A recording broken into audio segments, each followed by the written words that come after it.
Wow, msikilizaji, mimi naitwa Tasha. Jina langu kamili ni Natasha. Nina miaka 21. Nimezaliwa na kukulia maisha ya hali ya chini sana. Mamangu ni mfanyabiashara wa kuuza mandazi na sambusa. Mida ya asubuhi nini. Babangu yeye ni fundi ujenzi. Tunaishi mimi, wazazi na mdogo wangu Pendo kwenye vyumba viwili vya kupanga. Yaani msikilizaji, mimi na Pendo tunalala sebleni, lakini kwenye Instagram na TikTok watu hawajui hayo. Wananiona ni kama slay queen fulani hivyo akishua mtoto wa kitajiri anaishi Masaki on Mbezi Beach. Nimejifunza kujibrandi kwenye kamera, kujua mapose na filters za kuning'arisha nini. Ndoto yangu ilikuwa ni kupata mwanaume wa kitajiri, sio hawa wakosa hela wenzangu. Yaani unamuomba bando anazima simu. Ukitazama profile yangu msikilizaji, utaona picha zangu nikiwa nimesimama pembeni ya magari ya kifahari.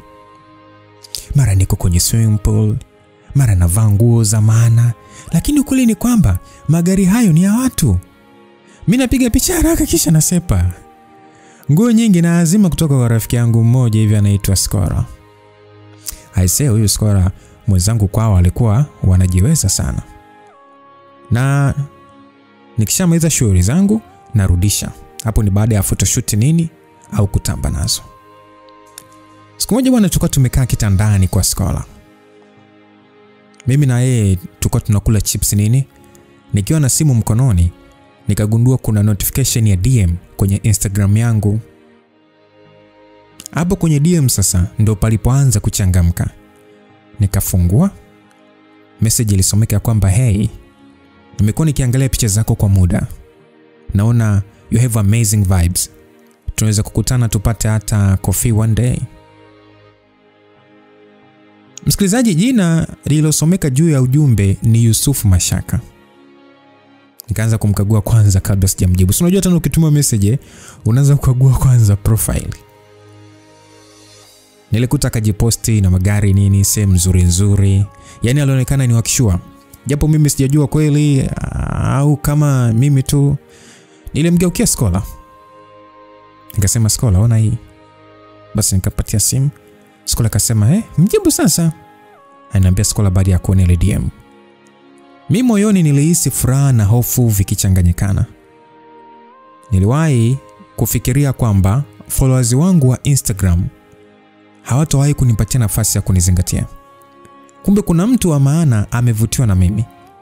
Lakini nikajua lazima nijizungushe. Mimi siwezi kumkubalia mara moja bana. Hata hisi mimi ni cheap sana. Nikamjibu kwanza DM yake nikacheka nikasema thank you. Sasa hivi niko busy kidogo lakini weekend inaweza kuwa poa. Hapo msikilizaji, ilikuwa ni Jumatatu. Weekend ilipokaribia, Skola alifika kwetu akiwa na mfuko mdogo. Akautoa na kunionyesha gauni la rangi ya pink yenye mikono mifupi na high heels nyeusi. Skola akasema kwamba utavaa hii utaonekana classy sana, usivae ovyo ovyo. Basi alisema hivyo Skola huku akicheka. Mimi nikajiona sasa nitapendeza kama princess. Nilijua lazima nicheze vizuri ili nisiharibu chance yangu ya kuwa na mtoto akishua. Yusufu bwana akanitafuta na kunielekeza pa kukutana. Ilikuwa ni sehemu kwenye mgawa fulani hivyo akishua. Moyo ulikuwa unadunda kwa kasi sana. Sijui nitawezaje hata kuongea naye. Nilipoingia nikamwona Yusufu akasimama kunipokea pale nini. Yusufu ni mrefu mwembamba kiasi, mweusi hivi. Alimpokea kwa heshima. Akanishika mkono kidogo, kabla hajaongea alikohoa kidogo. Wow. Unaonekana ni mrembo sana kwenye maisha ya uhalisia kabisa. Asante. Sawa, have a seat. Alinikaribisha, tukakaa na kuagiza keki fulani nini, ni kapsuno nini. Akanambia kwamba nataka kujua zaidi. Nadhani wewe ni tofauti na wengine. You look smart, humble and classic. Nilicheka lakini moyoni najua sipo kabisa na hizo classes zake anazotaja. Nikajibu asante. Akasema vipi naweza kuwa marafiki? Nikasema ya tunaweza. Unajua sijui mimi kumdm mtu, lakini nilihisi wewe una roho tofauti na pia unaendana na mimi.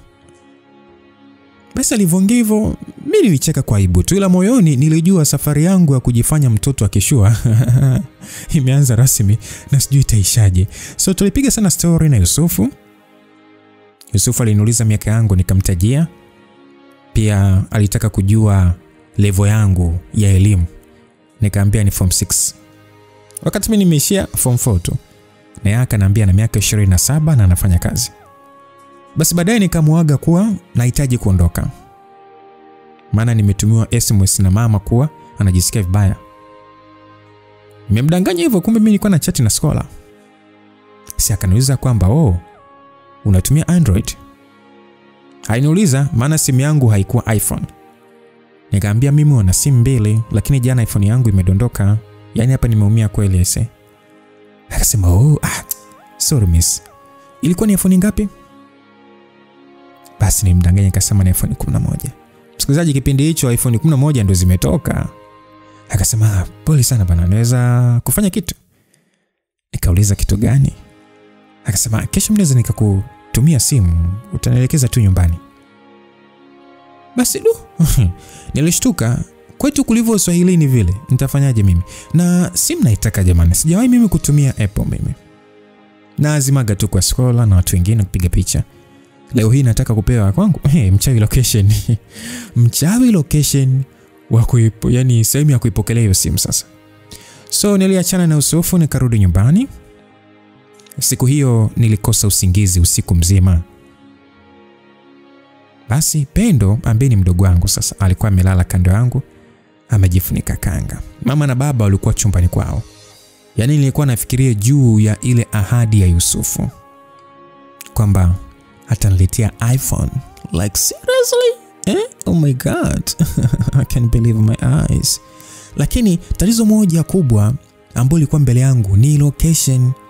Kwetu sio sehemu ya kishua hata kidogo. Sasa nikajiuliza, hivi nikimwambia aje hapa kweli si hata nikimbia jamani? Basi asubuhi nilimtafuta Scholar na kumwambia kwamba hii issue ya simu sasa inanipa pressure, atanidharau akija huku kwetu. Scholar kanijibu kwa voice huku sasa akicheka, akasema wewe Tasha wewe, acha hofu bwana, unataka iPhone ama hutaki? Mwambie aje, au sema ukutane naye sehemu fulani mjini, hata stand tu mgawani. Wewe vaa vizuri tu, pendeza, ila tafuta siku umfungukie vizuri. Basi nishukuru kidogo baada ya ushauri wa Scholar. Nikaamua kumpigia Yusufu ili kumweleza. Hello Yusufu. Yeah, good morning Tasha. Good morning Yusufu, mambo? Poa, mamka poa. Niko poa. Umesema utatuma simu Yep, actually nitaleta mwenyewe. Wewe niambie tu tukutane wapi? Tukutane tu pale kwa jana. Maana nitaenda mjini kumsalimia rafiki yangu, so sitakuwepo nyumbani leo. Sawa. Saa 11 hivi kamili basi niko hapo. Sawa bestie. Basi nikagana naye pale faster. Nikampigia Scholar. Scholar nikamwambia kwamba tunakutana saa 11. Leo naanza rasmi kuwa Slay Queen wa kweli. Scholar akacheka akasema usijaribu kuchelewa, hakikisha unavaa vizuri sasa na makeup kidogo tu, usionekane umejikandika kama katuni. Ila sidhani kama unapaswa kujilazimisha kuficha ukweli. Kwani atakufanya nini bwana? Wewe mwambie tu ukweli. Basi baada ya Scholar kusema hivyo, tulikata simu pale nijiandaa mapema. Hata kabla ya saa 11 nilikuwa tayari. Nilivaa kigauni simple tu, nikapitia kwa Scholar kwa zima clutch na viatu ili niweze kupigia selfie mbele ya kioo na simu yangu mwenyewe unajua. Lakini of course ilitoka vizuri kwa msaada wa filter. Basi bwana, nilikodi bodaboda, nikafika, nikakaa mezani, nikaagiza kinywaji, nikingoja sasa Yusufu afanyaje afike. Baada ya dakika 10 nikaona gari. Akashuka yeye. Nilimpungia mkono ili anione. Akaja nilipo. Akasema hey. As normal as usual. You look amazing. Asante. Inata sikai sana mama, ngoja basi nikupe tu mzigo wako. Kuna mahali nawahi. Sawa, mna shida. Basi alitoa mfuko na kunikabidhi. Hii hapa ni ya kwako. Najua uliumia kweli kupoteza simu. Kwa hiyo Natumaini furaha yako tarejea. Nashukuru sana, asante sana. Siamini kabisa. Nilisema huku sasa nikishika ule mfuko kwa mikono miwili. Iwasha sasa tupige selfie moja tuone kama inafanya kazi, alisema huku akicheka. Nilitoa ile simu, ilikuwa ni iPhone 11 Pro Max, rangi ya dhahabu. Nilibaki mdomo wazi. Tulipiga selfie pale, kisha Yusufu akaniacha pale pale, yeye hawahi kuondoka. Japo alitaka kunipa lifti, ila nilikataa, maana niliwaza akitaka kunipeleka mpaka nyumbani itakuwaje. So nilipofika kwetu, Pendo akapiga kelele. Akasema, "He, dada. He, dada, leo umependeza dada." Na hiyo sasa unashika mkono nini? Wewe. Ili zawadi tu kutoka kwa rafiki yangu. Dada hii ni simu mpya. Yeah. So umeazima tu kwa mtu afu niringishie. Nani kwangu? Utakuwa unaiona kila siku bwana. Sawa. Basi na mimi basi nipate basi nipe ya zamani basi dada yangu. Usijali nitafikiria. Jamani, nitafikiria. Basi bwana mimi nikamtafuta Skola na kumpatia mchapo. Akaniambia kila laheri. Sasa Yusufu akanitumia ujumbe. Aliandika kwamba, "Tasha, wewe ni mwanamke wa tofauti. Unapokea kitu kwa shukrani sana. Japo ni kitu kidogo sana nimekupatia ukilinganisha na level yako." Msikilizaji, ndio ulikuwa ujumbe wake. Nyie. Nilicheka tu kwa uchungu. Yaani simu ya bei mbaya hivyo. Ndio anasema kitu kidogo, like seriously? Na ananichukulia mimi kwetu matajiri jamani. Najuta kufeki maisha. Watoto hakika sisi. Akija kujua maisha yangu alisijita kuaje jamani. Basi bwana. Siku ya pili nilikuwa bado kwenye furaha ya kupata simu mpya. Nilikuwa napiga selfie nini. Pendo alikuwa ananishangaa tu. Akasema, "Yaani dada, kila dakika ni selfie tu." Nikanamjibu kwamba usiniharibie modi. Acha nicheze na toy langu jipya. Nilimjibu huku sasa nikicheka. Nikakumbuka Yusufu alisema ya kwamba wewe una roho ya tofauti. Nilihisi kama nataka kuamini maneno yake. Lakini ule ukweli kwamba anaamini mimi ni wakishua uliendelea kuniumiza. Mimi nijua ipo siku tu atauliza mambo ya familia au atataka kunitembelea. Na hapo ndipo patakuwa pagumu. Sasa jioni nikakaa nikiperuzi kwenye simu mpya. Hapo ni kwa kutumia wifi ya jirani. Ghafla nikaona notification ya SMS. Ni kutoka kwa Yusufu. Aliandika, "Hey Tasha, asante kwa jana. Najua ulisema ulikuwa busy, lakini ningependa tukutane tena weekend. Labda this time ni kuone hata karibu na mazingira ya kwenu. Sitaki kusumbua kuja mbali sana." Alivyosema hivyo nishtuka, aje karibu na kwetu. Basi nilikimbia WhatsApp nikatuma voice note kwa Skola. Nikasema kwamba wewe, bebe anataka aje kuniona kwenye mazingira yangu. Sasa unajua mazingira yangu alivyo, mimi nafanyaje? Basi Skola akajibu fast akasema, "Nilijua tutafikia huko. Sikiliza Tasha, usimkubalia haraka sawa Wewe mpate tu sababu za uongo, halafu muombe mkutane sehemu. Ila naendelea kukusisitiza. Mueleze tu ukweli." Basi baada ya Skola kusema hivyo, nikubali ushauri wake. Lakini bado nilijawa na hofu. Na mimi sikuwa tayari kumfungukia Yusufu. Nilihisi nitampoteza. Basi nikamjibu Yusufu nikasema, asante, weekend nitakuwa na shughuli kidogo huko town, so tunaweza kukutana pale coffee shop kama mara ya kwanza sawa? Akajibu sawa, basi tutakutana pale, sio mbaya. Nami nikajibu thank you. Basi weekend ikafika. Nilienda tena kwa Skola shoga yangu kwa zima nguo mpya. Skola akaniambia kwamba hapo lazima upendeze kuliko mara ya kwanza. Asije akaanza kuhisi unatumia zile nguo kila wakati. Basi Skola inaniambia hivyo huku sasa akinipaka pale vinini lip gloss nini. Nilicheka tu. Nilivaa jumpsuit nzuri ya kijivu. Nikapaka makeup simple tu. Kisha nikaenda tena tulipopanga kuonana. Nilipofika, yeye alikuwa tayari amefika. Alinipungia mkono nikaenda kuketi. "Hey, unaonekana stunning kama kaida yako." "Asante.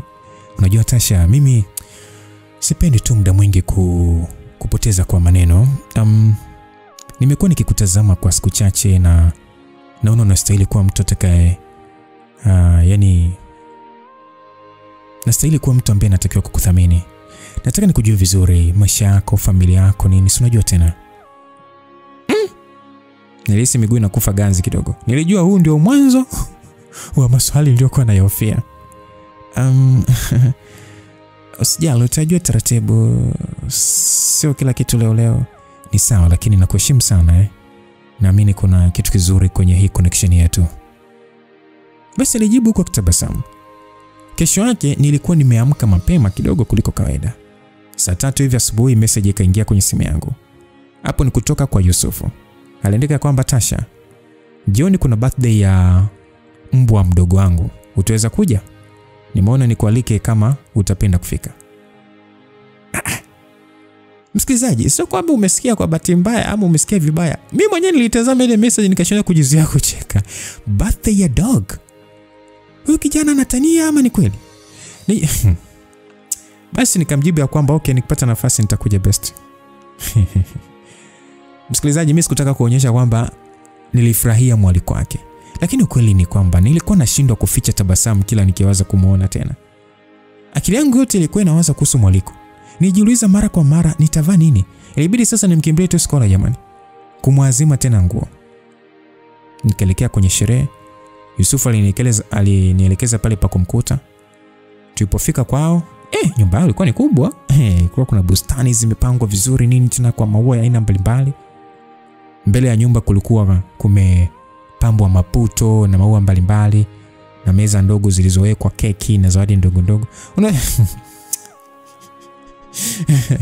Unajua nicheka. Yaani birthday ya mbwa imepangwa kama ya mtoto. Sasa mbwa aliyekuwa anasherehekewa, kwanza huyo mbwa mwenyewe anaitwa Bobby. Alivalishwa nguo kabisa na kikofia kilichoandikwa Happy Birthday Bobby. Mdogo wake Yusufu mwenye huyo mbwa sasa nikaambiwa anaitwa Jamila. Yaani Jamila mbwa wake ndo anafanywa birthday. Alinichangamkia sana Jamila. Alikuwa akizungumza yani kwa mtu fulani hivi ambaye ana vibe sana. So muda wote walikuwa na pilika za kuwapokea wageni nini. Yusufu aliketi karibu na mimi na kwa muda wote wa sherehe alikuwa pamoja na mimi. Sikujua kwa nini nilijihisi vizuri na huru karibu naye. Hata ile aibu ya mwanzo haikuwa tena. Nilibaki nikiwaza, je, Yusufu ananichukulia tu kama rafiki wa kawaida au kuna zaidi? Mimi sikujua jibu, lakini nilihisi moyoni mwangu nilijihisi nampenda kaka watu. Basi sherehe ya birthday ya Bobby iliendelea vizuri sana. Jamila alikuwa akipiga picha kila mara. Alikuwa anapiga picha na mbwa wake nini. So tulikula, tukanywa, tukakata keki. Nikajisemea moyoni ya kwamba huyo mbwa ana bahati kuliko sisi wengine. Nilijiwazia hivyo. Yaani nilikuwa najihisi mgeni katika maisha yao. Sikuwa nimewahi kushiriki sherehe iliyoandaliwa kwa ajili ya mbwa. Tena utakuta hata mwenyewe unanisikiliza hapo hujawahi kushiriki hata hiyo sherehe. Sherehe yenyewe ni ya kifahari. Ila sikutaka kuonekana mshamba. Si unajua tena mimi naonekana ni mtu akishua, kwa hiyo kuwa na kipapi nini ni kawaida. Basi bwana. Nilitazama saa yangu ya mkononi, ilikuwa ni 2:30. Nikaona ngoja niage. Yusufu, asante sana kwa mwaliko, lakini naona ni bora niondoke, saa muda umeenda. Bado sherehe inaendelea, lakini kama unahitaji kuondoka ni sawa. Basi alisema hivyo. Ilibidi tu anisindikize mpaka getini, maana nilimdanganya nitapitiwa na binamu yangu. Tasha, asante sana kwa kuja. Usijali. Ningependa kama tutaendelea kuonana zaidi nini. Usijali, tutakutana tena. Basi bwana, niliondoka nikaenda kulala kwa kina Skola siku hiyo. Niliwaza sana. Nikawaza Yusufu akijua mimi sio yule msichana wa kishua anayemfikiria, ataendelea kunithamini hivyo? Kesho yake nilikuwa bado na usingizi mzito. Maana niliporudi kutoka kwenye sherehe tulipiga story na Skola hadi usiku wa manane. Asubuhi niliamka nikakuta notification ya SMS ilitoka kwa Yusufu. Aliandika kwamba good morning Tasha, vipi ulifika salama jana? Nilipata hofu kidogo kwa sababu uliondoka mapema. Nilisoma message hiyo mara mbili nikihisi tabasamu linanijia bila kujizuia. Nijibu haraka nikaandika kwamba good morning, ndio nilifika salama, samahani niliondoka mapema kidogo. Na akajibu, oh si tatizo kabisa, asante kwa kuja. Ulifanya sherehe ya Bobby iwe special. But by the way, Jamila alipenda sana uwepo wako. Alisema anapenda uwe dada yake. Basi nilivyosoma nikacheka tu mwenyewe. Nikamjibu mwambie asijali. Sasa siku hiyo Skola bwana akaniambia kuwa kuna mdada dukani kwao ameacha kazi. Kama sitojali niingie mimi nafasi yule dada. Msikilizaji, kuzingatia kuwa mimi sikuwa na kazi. Na uzuri nitakuwa nipo na Skola. Tunauza wote. Ilikuwa ni duka la nguo. So siku zilizofuatia nilianza maisha mapya kidogo. Asubuhi kwenda dukani kusaidia nini, jioni kurudi nyumbani. Kwa kweli nilifurahia maana mimi sikukaa tu bila kazi. Alafu pia nilihisi salama kuwa karibu na rafiki yangu kipenzi. Yusufu hakuniacha kabisa. Kila asubuhi message, kila jioni simu, na mara nyingi kunialika tukutane. Sikuwa mwepesi kumpa nafasi. Nijifanya busy au natoa sababu. Kila mara alisema ya kwamba Tasha, I really like you. Ningependa tuwe zaidi ya marafiki. Nami namjibu ya kwamba Yusufu, bado hatujajuana vizuri. Kwa nini una haraka? Tujuane kwanza. So jamaa alikuwa ni mvumilivu ajabu sana. Kila nilipokataa kumjibu moja kwa moja, hakukasirika. Alitabasamu na kusema kwamba nitasubiri. Nataka uamini kwanza. Basi bwana. Mwezi mzima ulipita hivyo. Wakati mwingine nilikuwa najikuta nikihisi vibaya kwa kumzungusha, lakini moyoni bado nilikuwa na hofu akigundua mimi si wa kishua. Siku hiyo tukakutana tena. Hey Tasha, mimi siwezi kuendelea kuficha hisia zangu. Naweza kukuahidi sitakuwa tayari kwa chochote. Nahitaji tu nafasi kwenye moyo wako. Nadhani tunaweza kujaribu Yusufu. Asante Tasha, mimi sitakosea. Basi penzi letu likaanza sasa.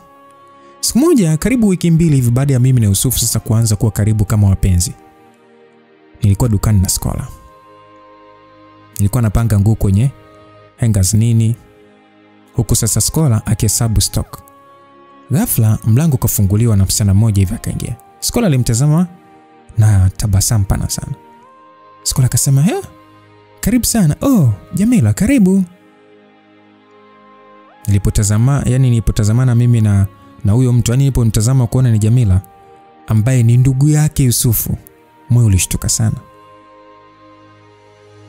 Haraka nilijificha nyuma stendi ya magauni nikijifanya napanga nguo.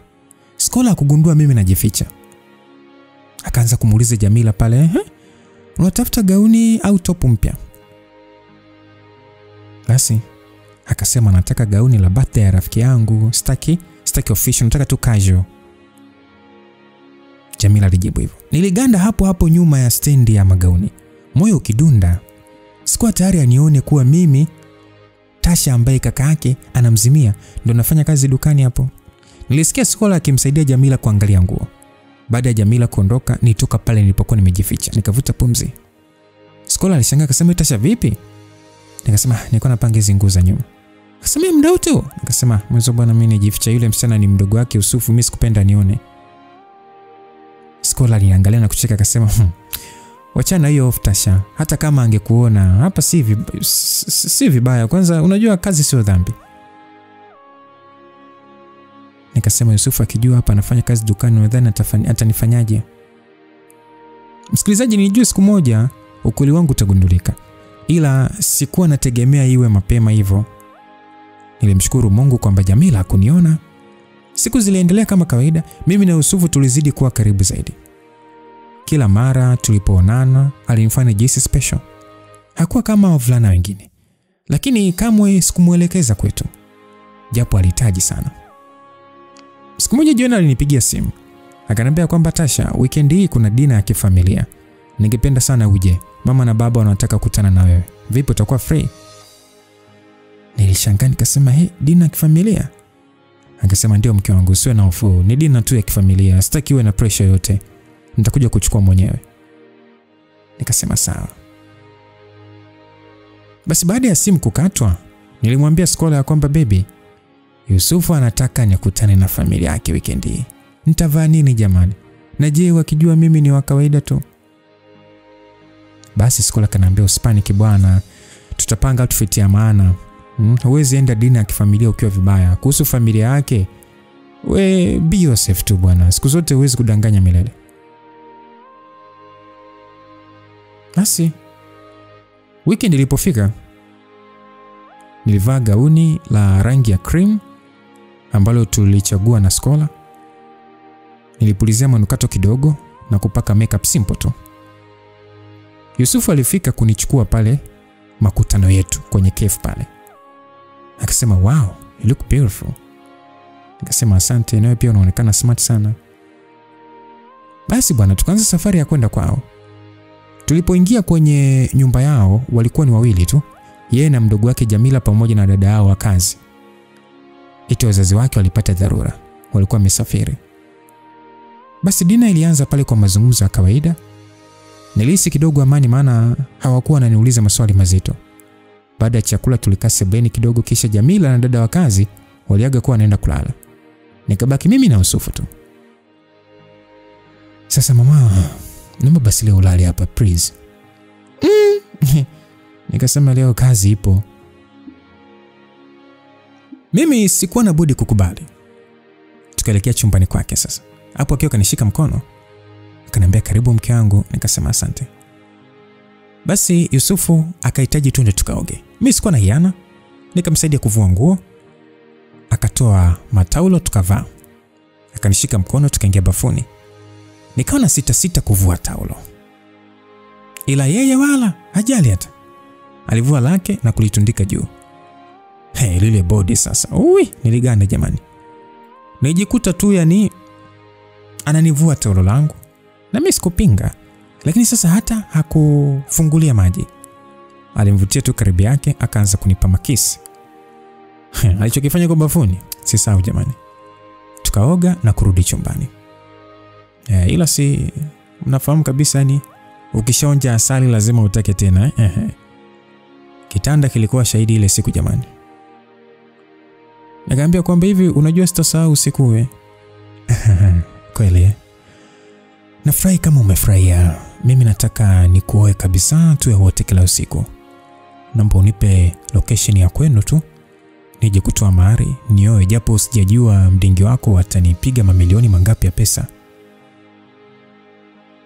Nilijichekesha tu ila nikiwaza kwetu sasa ila kufeki maisha kubaya jamani. Nalia mimi mwenzenu. Mwenzangu baada ya pale alilala fofofo. Si unajua tena ni kausingizi baada ya mwenyandoano Sasa mimi nikaa nawaza na mueleweshaje huyu kiumbe na asiniache. Asubuhi niliwahi kuamka. Yusufu, nataka kwenda dukani mapema kidogo leo. Kuna vitu lazima nivisimamie. Nilimwambia hivyo. Maana nilimwambiaga ninasimamia dukani kwetu. Hivyo mchana nakuwa busy sana. Lakini mbona ni asubuhi sana? Anyway, basi nitakupeleka na gari yangu nikiwa naenda kazini. Sawa. Nilimwitikia tu ila nawaza huu uongo utaniponza mie. Basi akaniambia ila kwanza tupate breakfast. Basi tulioga, tukatoka chumbani. Niliwasalimia Jamila na dada wa kazi. Walinichangamkia vizuri. Yaani hawakuwa na tatizo kabisa mimi kuwa pale. Tulipomaliza chai nikamtumia message Skola. Na hapo kabla Yusufu hajaniambia tuondoke. Nikamtumia Skola, nikaandika kwamba baby, sasa hivi nakuja na Yusufu dukani, tafadhali jifanye wewe ni mfanyakazi tu, usiharibu mambo tafadhali sana. Basi baada ya dakika chache tu Skola kajibu ya kwamba haya usijali bwana, karibu basi. Au nikuite bosi. Au nikuite mama Yusufu, karibu sana bosi wangu. Basi nicheka tu. Safari ilianza. Baada ya dakika kadhaa gari likaingia mtaa lilipo duka. Nilihisi tumbo limevurugika kidogo wakati tunakaribia. Nilimwona Skola akasimama nje akijifanya kama mfanyakazi anayewakaribisha wateja. Akitabasamu sana. Akasema, "Karibu madam, karibu bosi." Skola alisema hivyo mara tu tuliposhuka. "Asante. Vipi unaendeleaje na kazi?" Nilimwambia hivyo Skola. Sasa nilivyoambia hivyo Skola, na alijifanya kama yuko bize. Yusufu akanong'oneza akasema ya kwamba ukiwa kazini unakuwa tofauti sasa, unakuwa boss lady. Nalicheka tu, angejua.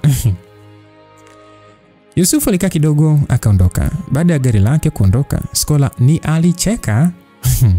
Akasema, wewe mtoto muongo wewe. Unajua si unaweza kadondoka siku akijua kweli wewe. Bwana. Hata sijui nitamwambiaje kwamba kwetu hatuna hata uwezo wote. Unajua mimi sitaki kumdanganya tena. Lakini sasa nitaanzaje? Pole mwaya. Lakini unajua ni shoga yangu. Kama anakupenda kweli, atakupenda pamoja na hali yako. Wewe usiogope, umwambie. Basi bwana, usiku wa siku hiyo msikilizaji, nilala nikikumbuka maneno ya Yusufu aliposema anataka kunioa. Aisee.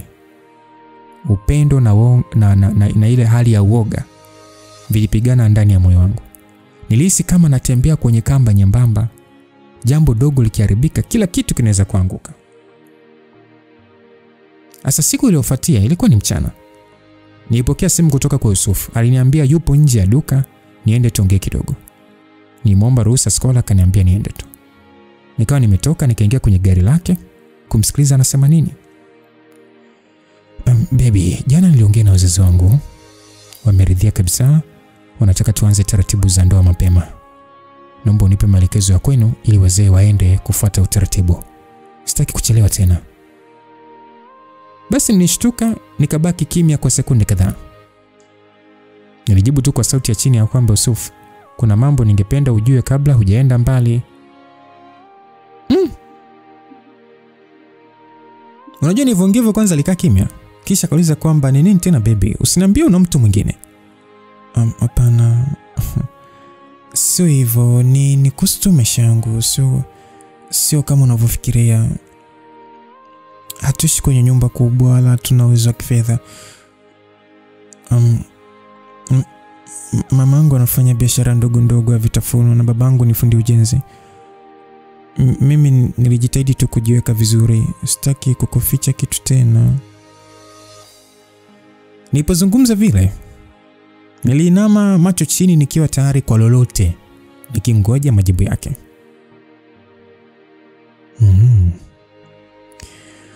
Unamaanisha Tasha ya kwamba kumbe siku zote ulikuwa unafeki maisha, si ndio? Yusuf, tafadhali naomba unielewe. Sikuwa nafanya hivyo kwa ubaya, nilikuwa naogopa. Ndio maana hukutaka nifike kwenu hata mara moja. Ndio maana kila nikikuuliza kuhusu familia yako ulikuwa unakwepa. Hivi unajua nimejisikiaje sasa hivi? Nimekuwa najiona kama mjinga nilipokuwa najivunia kwamba nipo na wewe. Hata kama hukutaka kuniambia mapema, hukupaswa kunidanganya. Mimi nilikuwa nakupenda kwa moyo wangu wote. Nilikuwa tayari kukupeleka nyumbani kwetu kama mke wangu.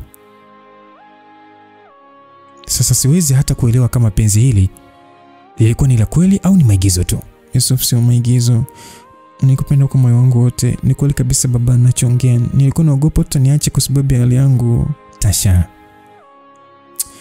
unajua mimi sikukupenda kwa sababu ya maisha yako, kwamba maisha mazuri nini ambayo ulikuwa ukionyesha mtandaoni au hela.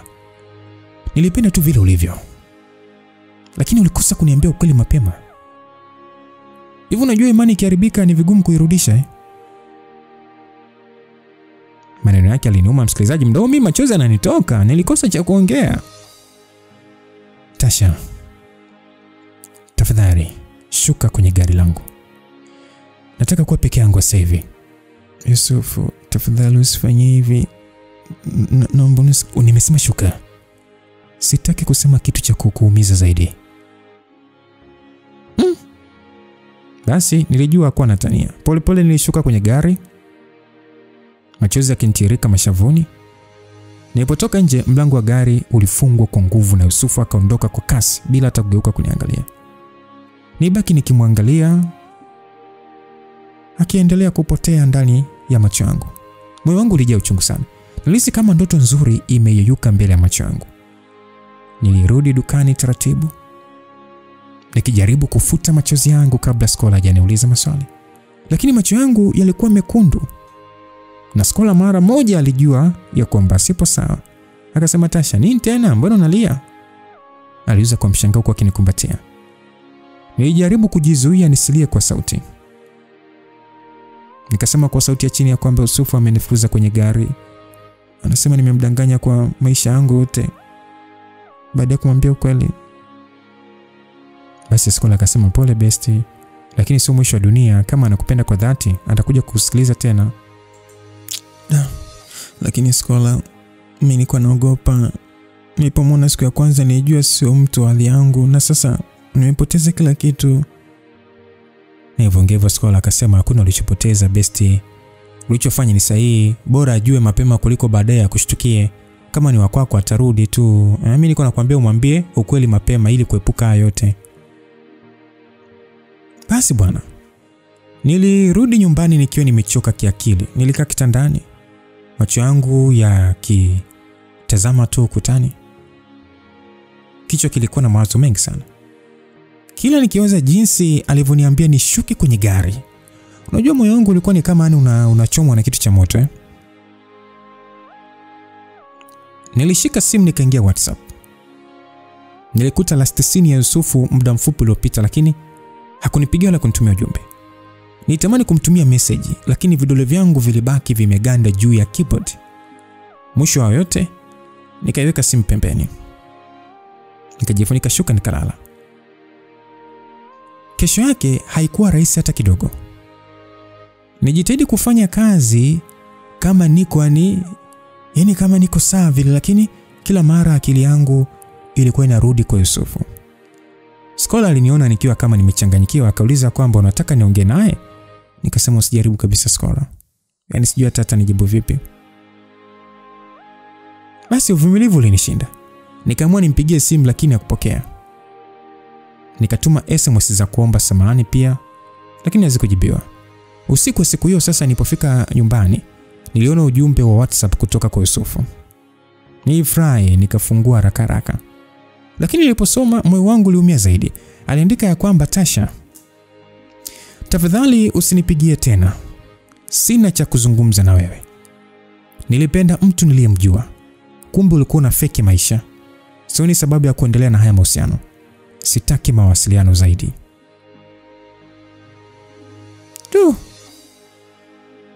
Najua machozi yalianza kunitoka bila hata kujizuia, msikilizaji. Nilijaribu kumpigia lakini simu iliita mara moja tu na kisha kakata. Tayari alikuwa ameniblock. Asubuhi nikaamua sasa nimtafute Instagram, nako nikakuta user not found. Yaani kaniblock kote. Nikawaza nikienda kwao si ndio nitadhalilika zaidi mbele ya familia yake. Nilienda dukani kinyonge, nikamhadithia Skola, alinipa pole tu. Nikawa nishapoteza mpenzi kwa namna hiyo. Asa baada ya siku kadhaa kupita bila mawasiliano na Yusufu, maisha yangu yalionekana kama hayana ladha tena. Nilikuwa nafanya kila kitu kwa mazoea. Kuamka, kuoga, kwenda dukani, kurudi nyumbani, kulala, lakini ndani yangu nilikuwa nimekufa. Skola kila siku alijaribu kunipa moyo, lakini maneno yake hayakuwa yanaingia kichwani. Kila nikipita kwenye sehemu tulizowahi kwenda na Yusufu, moyo wangu unakumbuka maneno yake ya mwisho kwamba shuka kwenye gari langu. Siku moja jioni nikiwa dukani, niliamua sasa kufuta picha zake zote kwenye simu. Niliingia upande wa picha nikaanza kufuta moja baada ya nyingine. Lakini nilipofika kwenye picha moja tuliyopiga pamoja, machozi yakanitoka. Sauti ya Skola ilinishtua, akisema kwamba mbona unajiumiza hivyo? Nifuta machozi haraka. Nikasema siwezi tu kuacha kumkumbuka Skola.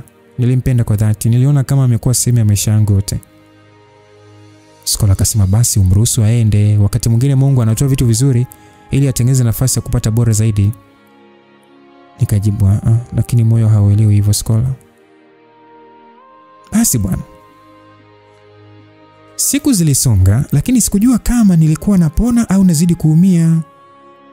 Siku zilikuwa zikienda kama kawaida, japo moyo wangu ulikuwa bado na majeraha ya Yusufu. Nilijaribu kutabasamu mbele za wateja, kucheka na Skola kama hakuna kilichotokea, lakini ndani nilikuwa nimevunjika vipande vipande. Uongo wangu umeniponza. Siku moja tulikuwa tuko dukani bwana. Mimi na Skola tulikuwa tunapanga nguo mpya kwa sababu tulikuwa tumefungua mzigo. Nilikuwa najisikia uchovu wa ajabu, lakini nilidhani ni kwa sababu sikuwa nimelala vizuri usiku wa jana. Skola aliuliza akinitazama kwa mashaka kwamba naona leo huna nguvu kabisa, ulikula asubuhi kweli? Nikasema nilikunywa tu chai kidogo. Nilijibu sasa nikijaribu kunyanyua mzigo mwingine. Akasema mbona umepoa sana leo? Hata sura yako leo iko tofauti. Skola alivyosema hivyo nitaka kumjibu, lakini ghafla nilihisi kizunguzungu kali. Nikajikuta naanguka chini. Skola alipiga kelele kwa oga kuniita. Akakimbia kunishika, alikuwa anatetemeka kabisa. Baada ya hapo sikumsikia wala kujua kilichoendelea. Nilizinduka na kufungua macho. Nilimuona Skola kando yangu, macho yake mekundu kama mtu aliyelia kwa muda mrefu. Basi akiwa amenishika mkono akasema, "Du, asante Mungu umeamka." Nilijaribu kuinuka. Nikasema nini kimetokea na nipo wapi? Basi kabla Skola hajajibu, mlango ulifunguliwa na daktari akaingia akiwa na faili mkononi. Kumbe nilikuwa hospitali. Yule daktari akasema kwamba habari yako dada Natasha, pole sana, tumechunguza kila kitu na hakuna tatizo kubwa. Lakini tu nilimtazama kwa hofu nikasema, lakini daktari. Daktari akasema unahitaji kuwa mwangalifu sana kwa kipindi hiki. Nikamuuliza unamaanisha nini? Akasema ni kutokana na hali yako, una ujauzito wa mwezi mmoja. Nini? Mjamzito daktari, na hakika? Skola aliuliza hivyo. Daktari akajibu ndio, vipimo vimeonyesha hivyo. Kwa sasa natakiwa pumzike, ale vizuri na ajiepushe na msongo wa mawazo. Basi daktari akamwambia Skola anitafutie chakula, afia akaondoka. Skola sasa alikaa karibu na mimi, akinishika mkono, akasema usilie tafadhali bebe, usilie. Nikasema kwamba Skola, sijui hata nifanye nini, mwenye mimba hii ameniacha, nitamwambiaje? Skola akasema pole Tasha, wala usijali mwaya, kila kitu kitakuwa sawa shoga yangu. Afu ngoja tukitoka hapa hospitali tutazungumza zaidi. Nikamwambia Skola, lakini Skola, sitaki mtoto wangu akue bila baba. Mimi sijui kama nitaweza. Skola akasema wala hatakuwa bila baba kipenzi changu, kwa na amani. Basi nilimwangalia kwa macho ya shukrani. Machozi yakaendelea kunitoka hapo. Sasa sikujua nilie kwa uchungu au kwa hofu au kwa shukrani. Nilihisi kila kitu kwa wakati mmoja. Skola akanipa chakula. Mama yangu na Pendo pia walikuja hospitali kuniona. Nilikuwa naogopa kumwambia mama kwamba nina tatizo gani. Hivyo tulidanganya mimi ya kwamba ni malaria tu. Nikapewa ruhusa ya kurudi nyumbani. Skola aliniambia nipumzike kwanza kwenda dukani mpaka nipate nafuu, maana mimba changa huwa zinasumbua sana. Ila mimi nikawaza siwezi kukaa nyumbani nipitwe na hela. Huyu mtoto mimi nitamleaje pasipo kufanya kazi? Sasa siku ya 3 nikiwa nyumbani napitia mtandaoni, Skola akanipigia simu. Nikapokea. Yes, niambie. Mimi nipo hapa nje kwenu, njoo. Mbona unaishia tu nje, usiingie ndani? Wewe njoo, kuna vitu hapa nataka unisaidie kubeba. Aya, nakuja. Basi nitoka nje nikakuta gari la Yusufu. Nilishangaa, Skola kaja na Yusufu au vipi? Skola yeye alikuwa yupo mlangoni kwetu kabisa. Kabla hata sijamuuliza Skola chochote, mlango wa gari ulifunguliwa na Yusufu akashuka. Nimuuliza kwa mshangao kwamba Skola, umekuja na Yusufu? Skola kujibu. Alinitazama tu kisha Yusufu akasogea mpaka mlangoni tulipokuwa. Bila kusema kitu akanikumbatia kwa nguvu. Tafadhali Tasha, naomba tuingie ndani tuongee. Alisema hivyo kiupole tu. Nilibaki kimya. Yusufu hakungojea jibu langu, alitangulia kuingia ndani. Skola kanishika mkono na kusema kwamba tafadhali tuingie ndani, nitakuelewesha baadaye. Basi niliamua kukubaliana naye. Tulipofika sebeni, Yusufu alikuwa amekaa tayari. Skola akakaa pembeni yake, nami nikakaa kiti cha pili mbali kidogo. Kimya kilitawala kwa sekunde kadhaa. mpaka Skola alivyoamua kuvunja ukimya. Tasha, najua yote ni magumu kwako, lakini kuna kitu kimoja hapa ningependa ukijue leo. Yusuf na mimi ni mabinamu. Nilishtuka. Nikauliza nini? Ndio Tasha. Mimi na Skola ni ndugu. Nilianza kukupenda baada ya kumuona akiweka picha yako kwenye status yake. Nilihisi kuna kitu tofauti ndani yako. Kwa hiyo ulikuwa unajua kila kitu changu hata kabla hatujaanza mahusiano, si ndio? Ndio sasa. Mimi nilikuwa naelewa kila kitu. Skola inanielezea mengi sana Tasha. Maisha yako, familia na kila kitu. Unajua nilikuwa nabaki na shangaa. Basi Yusuf akaendelea kuongea. Akasema ya kwamba kuhusu vile nilivyokasirika siku ile haikuwa serious. Nilikuwa najua kuwa unandanganya, nitaka tu ujifunze kuwa uongo sio mzuri. Msikilizaji, nilibaki nimejinamia kwa aibu. Hivi unajisikiaje kumdanganya mtu ambaye anajua kuwa unamdanganya? Ndivyo nilivyokuwa najisikia mimi muda huo. Yusuf alinyanyuka na kuja nilipokaa mimi na kuniambia nimeambiwa kuhusu ujauzito. Alivyosema hivyo vimachozi vilinitoka. Nilishika tumbo langu. Yusuf akasema usilie tafadhali. Na kama utaniruhusu nataka kuwa sehemu ya maisha yako rasmi kuanzia sasa hivi. Niko tayari kuja kwa wazazi wako. Nijitambulishe rasmi. Sitaki mtoto wangu akue bila baba. Basi Yusufu alisema kwa hisia. Nilimkumbatia tu na kumwambia kwamba nisamehe kwa kudanganya. Akasema usijali, nishakusamehe. Si nimekwambia tayari kila kitu kiko sawa upo na nani? Aliniuliza hivyo, nikasema niko mwenyewe. Wazazi wako wako wapi? Kuna msiba hapa mtaani, wazazi wangu ndio wameenda huko. Basi baada ya kusema hivyo, Skola kaniuliza kwamba Napendo ameenda? Nikajibu ndio, naye yuko huko. Kwa hiyo tunafanyaje mke wangu? Natamani hata tutoke tuongee vizuri. Labda kesho, leo sitaweza kutoka pia, nadhani leo niongee na mama sababu sijamfungukia chochote. Sawa. Hamna shida, mimi nitakutafuta baadaye. Basi Yusuf alisema hivyo, akatoa pesa na kunipatia. Sikujua hata ni kiasi gani. Waliniaga na Skola wakaondoka. Nilibaki na furaha sana. Nilijua nimefika hatua ambayo siwezi hata kuficha ukweli. Lazima wazazi wafahamu kila kitu. Maana hii mimba ikianza kuchanganya. So nilikaa chumbani nikisubiri wazazi warudi kutoka msibani. Mara nikasikia mlango ukigongwa. Sauti ya mama ilisikika akisema ya kwamba Tasha, tumerudi. Basi nilisema nakuja mama. Nilitoka sebeni nikamkuta mama na Pendo. Sasa mama akasema kwamba mbona unaonekana kama mwenye mawazo sana mwanangu? Nini shida? Mama aliuliza huku akikaa. Nilijaribu kutabasamu, nikasema mama, kuna jambo nataka nikwambie. Mama akasema niambie kuna nini? Mama mimi na mimba. Mama alibaki ameduaa kwa sekunde kadhaa. Umesema una nini? Na mimba mama.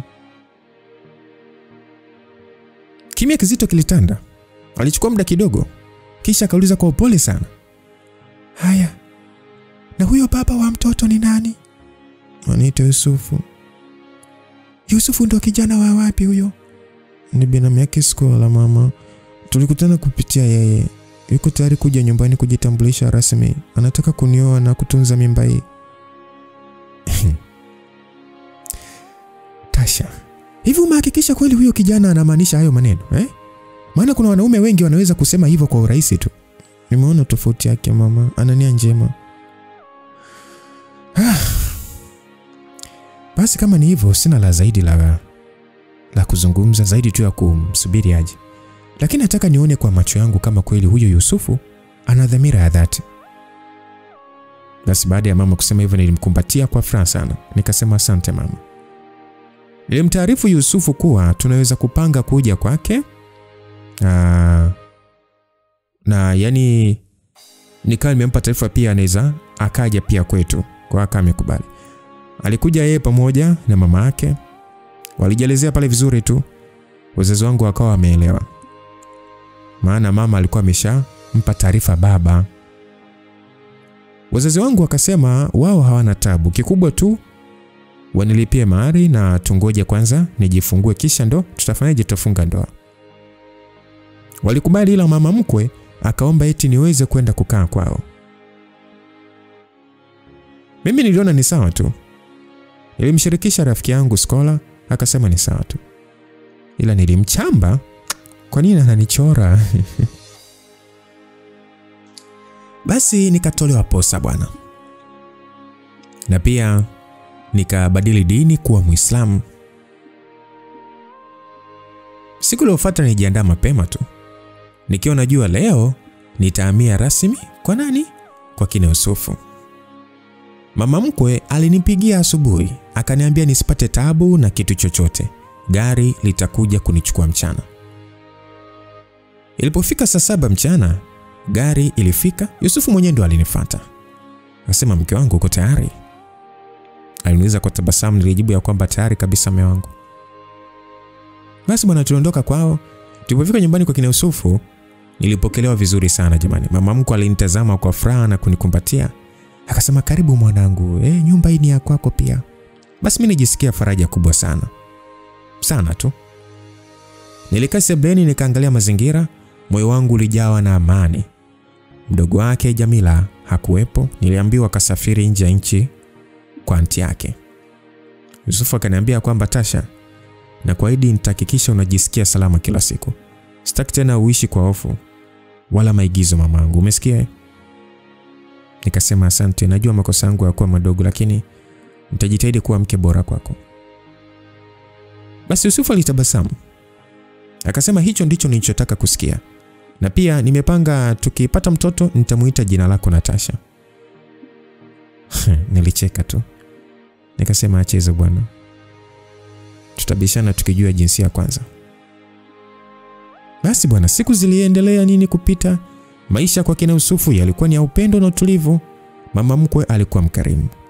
Yusufu akaniambia inabidi sasa tuhame pale kwao na tuende mahali pengine ambapo ndio kwake, sababu bado hatujafunga ndoa, kwa hiyo sio picha nzuri kwa ndugu na jamaa ambao watakuja pale. Nikakubali bwana, tukawa tumeenda mahali pengine. Ilikuwa ni nyumba safe container. Nikaomba nikae na Pendo. Hivyo Pendo akawa amehama nyumbani na kuja huku nilipo mimi. Siku hiyo ilikuwa ni weekend. Yusufu aliamka mapema kabisa.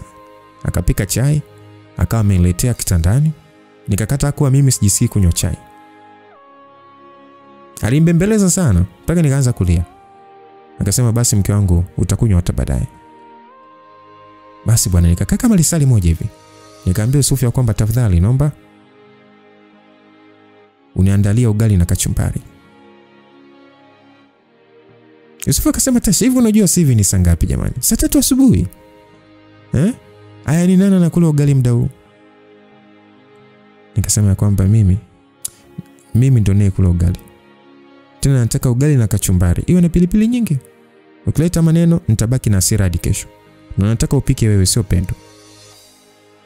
Yusufu akasema hizi kero zako hizo mimba hizi sasa nilijua tu. Sasa ulikataa kunywa chai ili baadaye utake ule ugali na asubuhi kweli jamani? Nilicheka, nikamvuta kwa nguvu, nikambusu shavuni. Nikasema usijali, ni kero ndogo tu. Ukinihudumia nitakuwa na furaha zaidi. Basi bwana Yusufu akajitutumua akaingia jikoni. Akapika ugali kwa haraka kusasa akinungunika. Nikamchungulia kidogo na kusikia akisema ya kwamba miezi 9 ya ugali asubuhi, mchana na jioni. Sijui kama nitabaki na nguvu kweli. Baada ya muda akaniletea sahani ya ugali. Nikaanza kula kwa furaha. Kila tone la ugali lilikuwa tamu kuliko asali. Nilipomaliza nikapiga ngaro ndefu. Nikasema asante baba.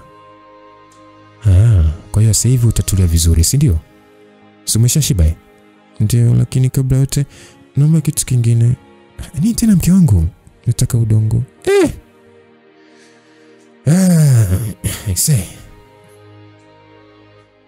Hii miezi 9 mbona itaniua sasa? Haya, udongo mimi napata wapi udongo? Magengeni. Basi acha niende. Haya, na vitu gani vingine niagize sasa ili nijue kabisa ni kama ni matunda au kinywaji nijue kabisa moja kwa moja nachukua vitu kwa pamoja. Wewe nenda kaleta kwanza udongo. Mimi nikitaka vingine nitakwambia ukirudi. Sasa usingenituma kabisa, nikirudi nimerudi. Kwa hiyo lazimisha niagize vitu ambavyo mimi sitaki. Basi niongea hivyo, nikaanza kulia. Pendo alitokea akauliza kuna nini?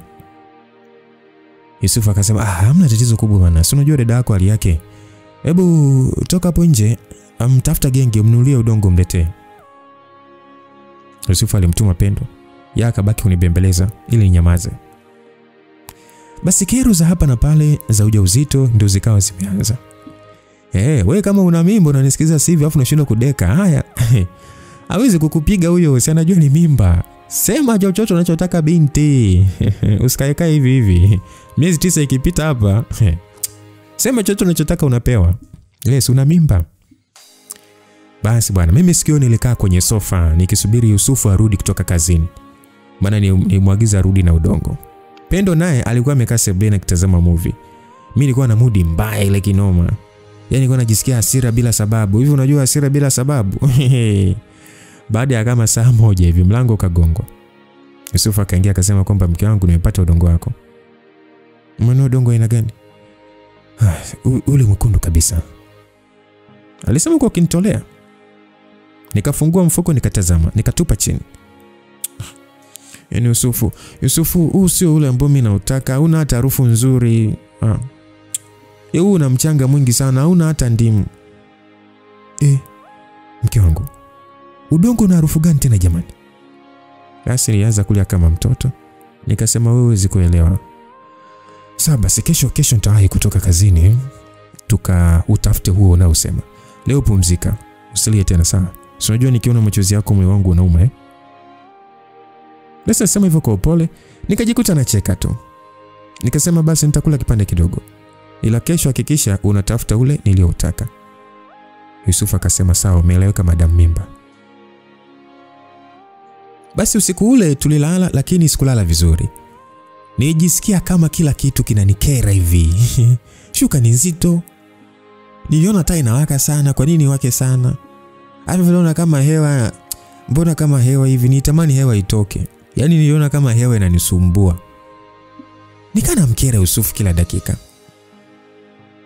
Yusufu zima taa. Basi akazima, lakini baada ya muda asa giza, mbona giza sana? Weka taa yenye mwanga mdogo basi. Lakini mke wangu, hivi ni taa gani unataka? Mimi sitaki kitabu na sitaki giza, nataka taa kiasi. Taa kiasi. Hii mimba inaleta misamiati mipya kila siku hizi. Basi alizungumza hivyo, mimi nikasusa, nikatoka kwenda kulala kwa Pendo. Asubuhi yake ilikuwa ni weekend.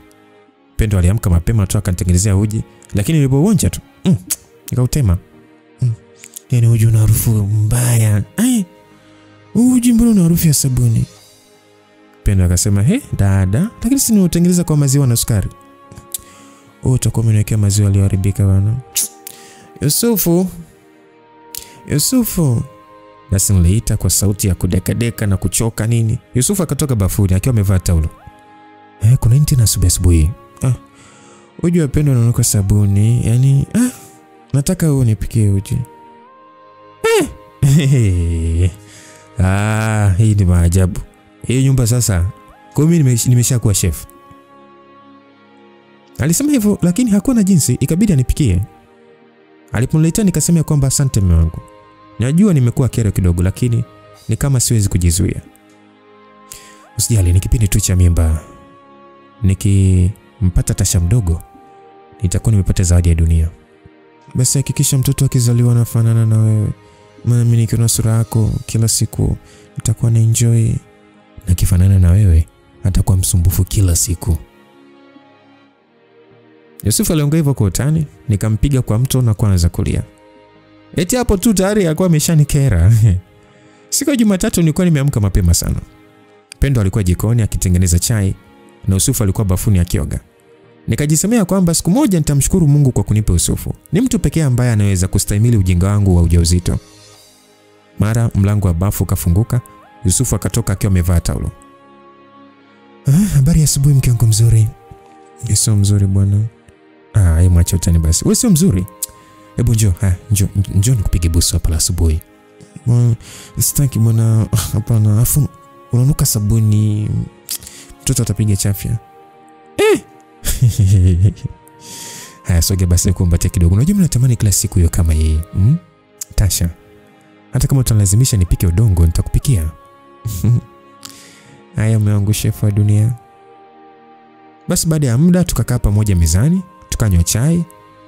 Nikamwangalia Yusufu, nikamwambia kwamba unajua najisikia kama nataka kutembea kidogo Nimechoka kukaa sana ndani. Yusufu akasema sawa. Weekend tutaenda beach.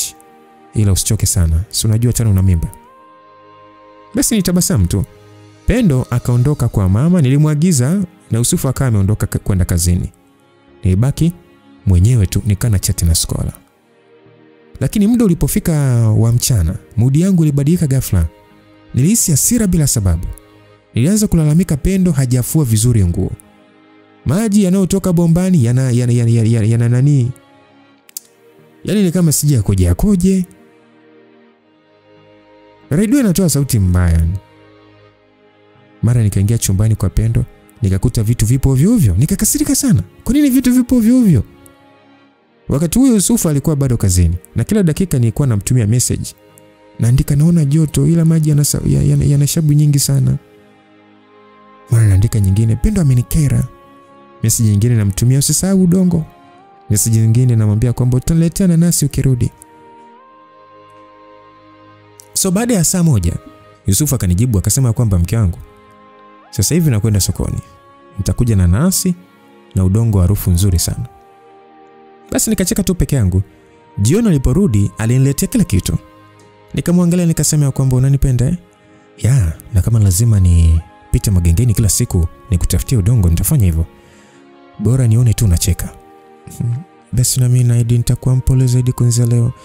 Ila usinichukulie serious nikikukasirikia bila sababu. Najua sana, si unajua napenda hata hasira zako Basi alivyoongea hivyo, mara mlango ukagongwa. Tukadhani ni Pendo. Tukajibu kwa pamoja karibu. Akawa ameingia mdada. Yusufu alivyomuona tu akawa kama ameshtuka kumuona. Yule mdada alikuwa mrembo. Alikuwa kapendeza bala, harufu ya perfume tu ilijaa sebule nzima. Basi yule dada alisalimia akasema Yusufu habari. Yusufu alisimama kwa haraka kama mtu aliyechomwa sindano. Akauliza kwamba wewe umekujaje hapa? Yule dada akajibu kwa upole tu akasema kwamba nimekuja tu kukusalimia. Nilikuwa karibu na hapa. Lakini kabla hajamaliza Yusufu alimvuta kwa nguvu mkono, akasema njoo nje tuongee kwanza. Basi walitoka nje kwa haraka. Mimi nikabaki nimekaa nikiwa na shangaa. Nilienda kupitia dirishani. Nilichungulia hapo nikaona walikuwa hapo wanaongea nje. Yusufu alionekana ni mwenye hasira kidogo. Na yule dada alikuwa anaongea kwa pole tu. Baada ya dakika kadhaa Yusufu akarudi peke yake. Uso wake haukuwa na uafra. Nilimuuliza kwa utulivu tu kwamba mume wangu yule dada ni nani? Ni mtu tu mke wangu. Nani? Tasha, tafadhali tusianze tena mambo haya kulizana. Ujue hali yako mimba inahitaji amani, sio maneno. Ndio maana ulishtuka hivyo. Yusuf, kuna kitu unanificha si ndio? Tasha, usinichoshe sasa jamani. Hivi kwa nini unakuwa hivyo? Yusuf alijibu kwa ukali kidogo, kisha akatoka sebuleni. Nilikosa jibu. Siku hiyo tukanuniana. Asubuhi iliyofuata nilipoamka, Yusuf alikuwa tayari amejiandaa kuondoka kazini. Nilipomtazama moyo wangu uliniambia nisiendeleze ugomvi. Nikaamua kuwa mpole tu, lakini ngoja nichunguze taratibu. Yusuf, na mke wangu, nimeona jana tulizozana kidogo tu. Mimi sitaki hivyo tena. Samahani, labda nilizidi. Najua mimba inanifanya nisiwe mwelewa. Usijali mke wangu. Na mimi pia nilikosea kwa kujibu vibaya. Basi leo tuanze upya sawa? Ya, sawa kabisa.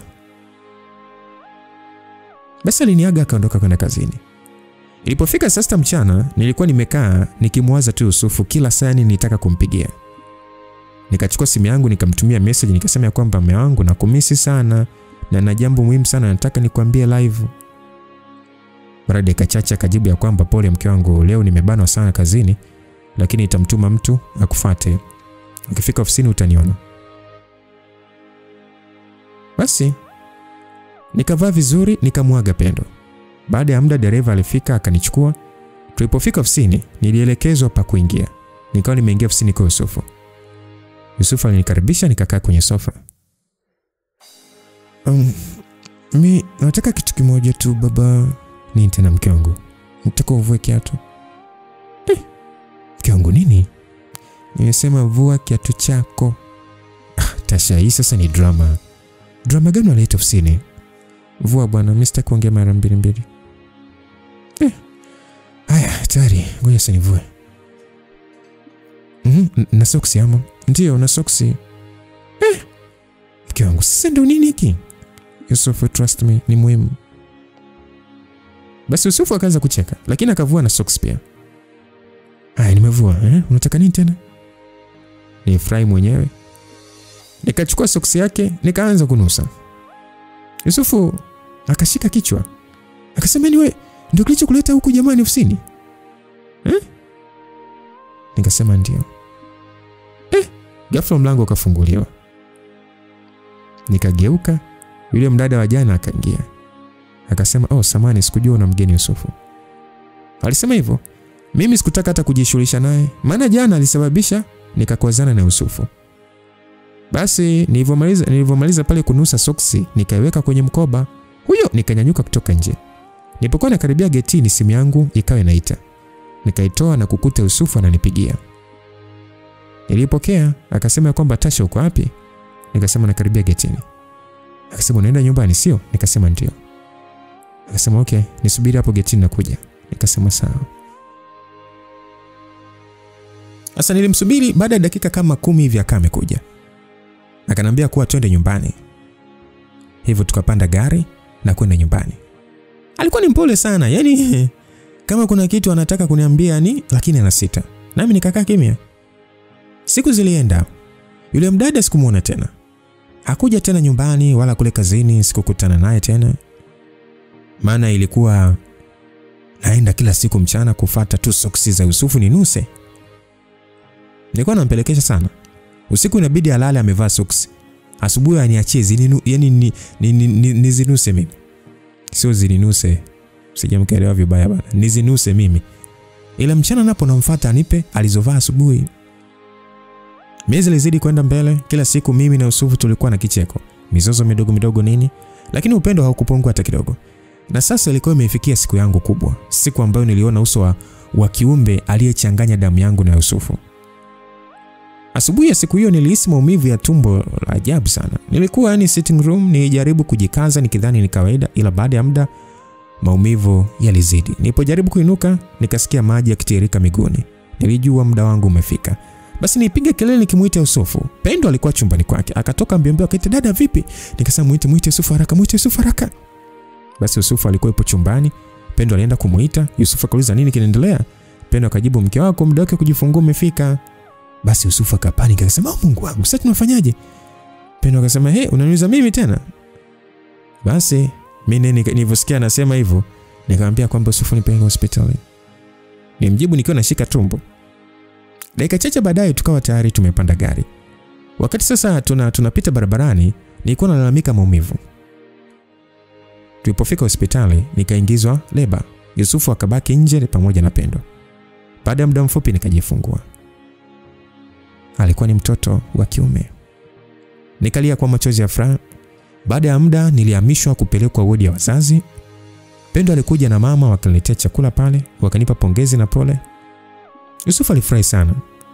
Akaniambia, "Mke wangu asante, umenipa zawadi ya maisha yangu." Basi mama mkwe naye alifika jioni, alinikumbatia kwa upendo mkubwa. Akasema, "Hongera mwanangu, umefanya kazi kubwa." Mimi nitabasamu tu. Nikasema, "Asante mama, lakini kazi kubwa bado haijaisha. Kulea ndio mtihani sasa." Basi kesho yake tulirudi nyumbani. Maisha mapya yakaanza. Yusufu alikuwa ni mtu wa kwanza kuamka kila alfajiri kunisaidia kuhusu mtoto Karim. Wiki mbili mbele nilipoenda kumwangalia mtoto chumbani, niliona kuna bahasha inachungulia kwenye kabati la Yusufu. Nikaichomoa niangalie kuna nini. Nilihisi kama kuna kitu hakiko sawa. Mikono yangu ilikuwa inatetemeka nilipokuwa nataka kujua kilichopo. Basi nikafunua ndani. Zilikuwa ni picha za Yusufu akiwa na msichana yule ambaye alikuja nyumbani, na pia alinikuta ofisini kwa Yusufu, alafu Yusufu akaonyesha kama kuna jambo alipo sawa. Maana alikuwa anamtoa nje kabla hajasema lolote. Hasa nilihisi kama miguu inanishia nguvu. Nilikaa kitandani nikiendelea kuzitazama zile picha, nikijiuliza huyu ni nani yake huyu na kwa nini picha ziko kabatini kwake? Yaani zile picha zilionyesha wazi ni wapenzi. Nilitaka kupiga kelele lakini nikajizuia. Nilijua Yusufu angerudi muda si mrefu. Nilihitaji majibu na sio vita. Sasa baadaye jioni Yusufu alirudi nyumbani. Alikuwa na furaha. Alinikuta kitandani nimekaa, akaja kunibusu, lakini mimi sikumchangamkia. Nikatoa zile picha. Alipoziona sura yake ilibadilika ghafla. Akauliza, Tasha, hizo umezipata wapi? Kwenye kabati lako Yusufu. Yusufu, huyu dada ni nani? Hakujibu, alinyamaza tu. Yusufu, nimekuuliza. Anyway, huu sio muda sahihi wa kuzungumzia hili jambo. Baada ya kunijibu alitoka chumbani kuelekea sebuleni, akiniacha nikiwa nimeganda kama sanamu. Sasa usiku ule mimi sikulala. Yusufu hakurudi, nikana mpigia simu hapokei. Mtoto alikuwa amelala mikononi mwangu. Lakini mawazo yangu yote yalikuwa kwa zile picha. Asubuhi iliyofuata nilimpigia Skola. Skola akauliza kwamba, shoga yangu vipi, mbona kama sauti yako ni mtu anaelia?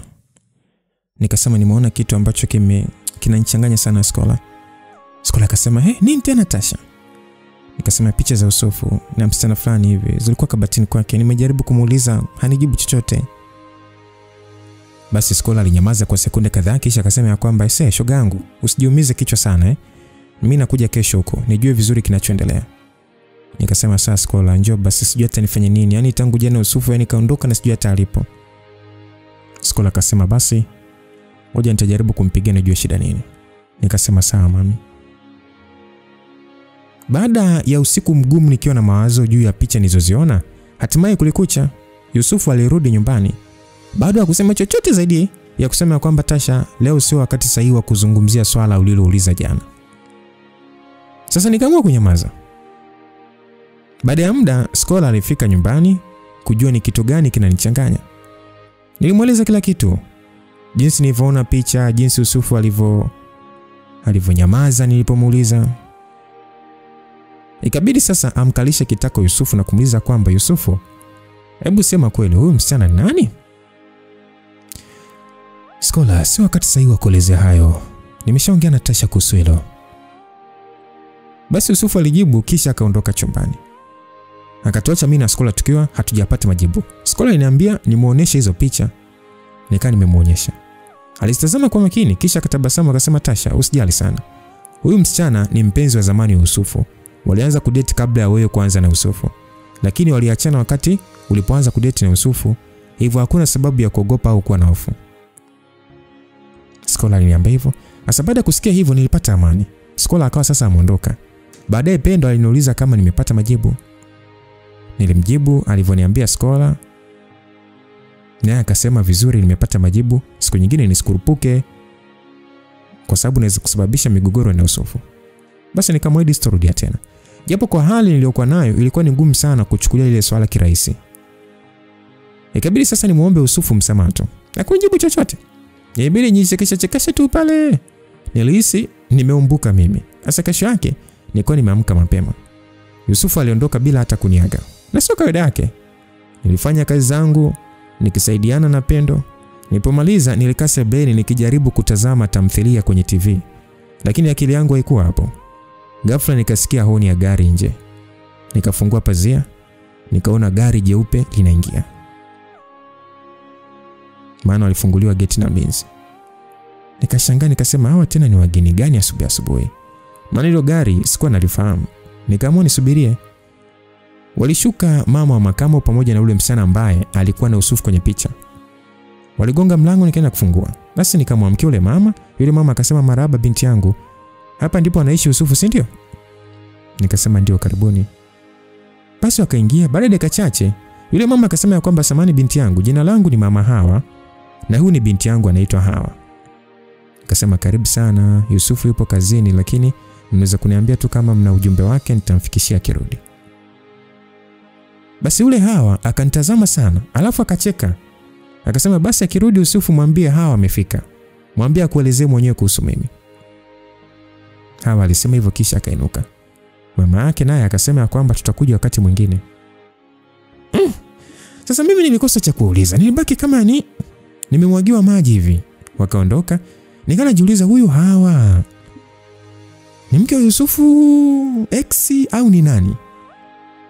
Leo lazima nielezee ukweli. Basi nilishika simu yangu nikajiuliza kama nimpigie Yusufu au nisubiri. Jioni Yusufu akarudi nyumbani.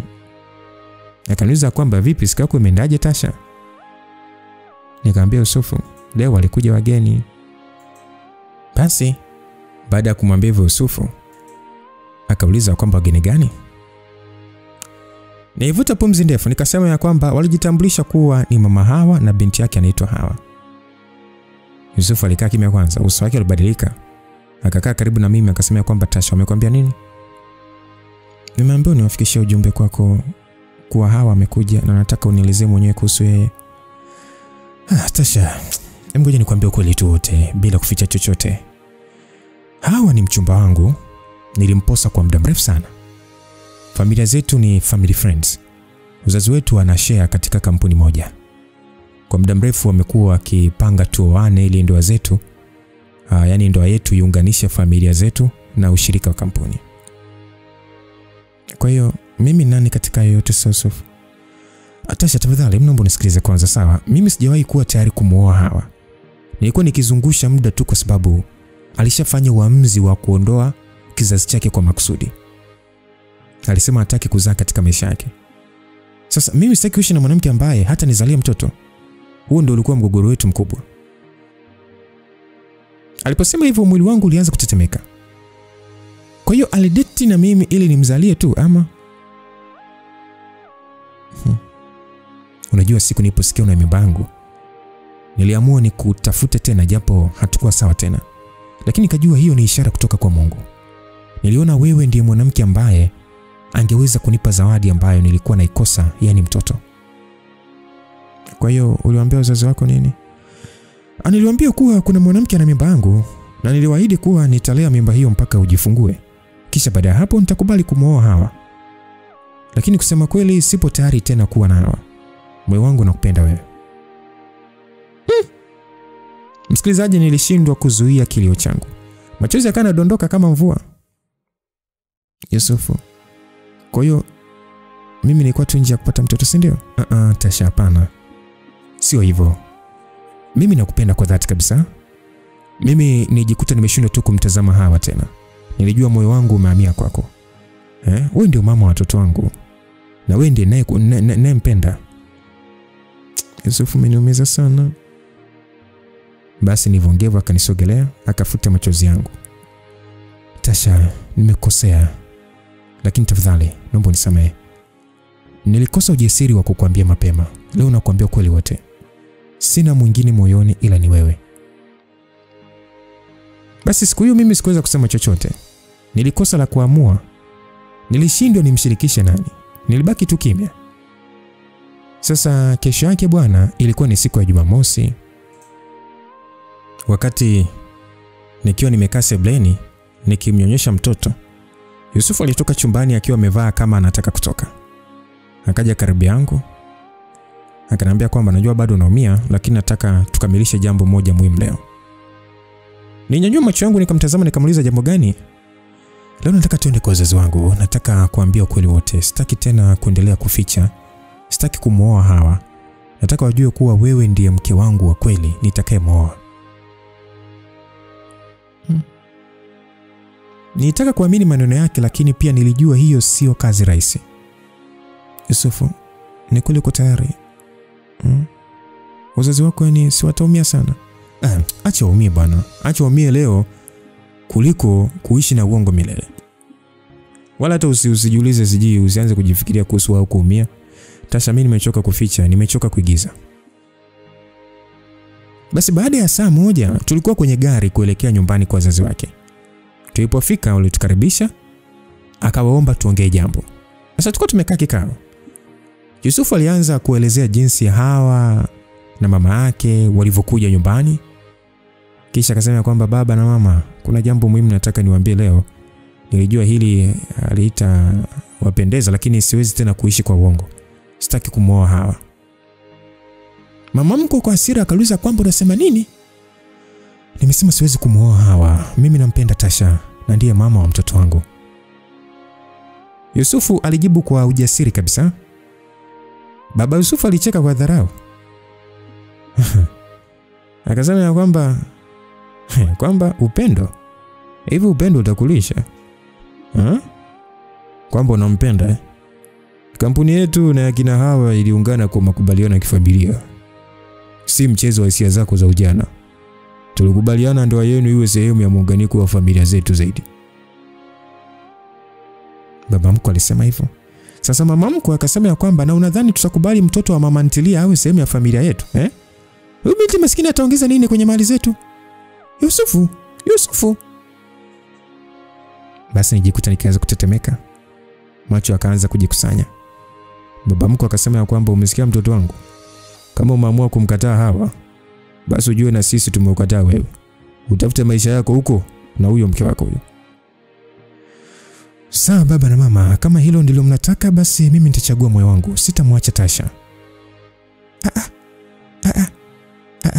Yusufu. Yaani umeamua kunaibisha mbele ya dunia nzima Yusufu?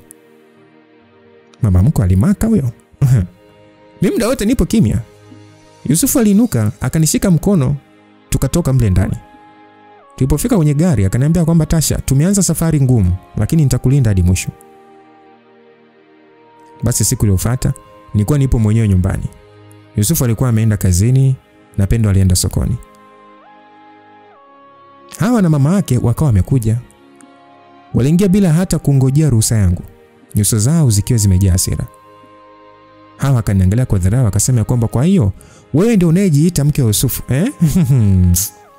Maskini kabisa. Hujui dunia inaendeshwa na pesa, sio mapenzi. Ninyamaza tu, nikajaribu kujizuia. Yule mdada ambaye ni Hawa akasema kwamba yani umemchukua Yusufu wangu, Hivi unadhani atakana wewe kweli? Unadhani wazazi wake watakubali uolewe wewe? Basi na mimi kwa ujasiri nikasema mimi sikumnyang'anya mtu. Yusufu mwenyewe alichagua. Niliongea huku nikimwangalia machoni. Hawa akasema kwamba nini?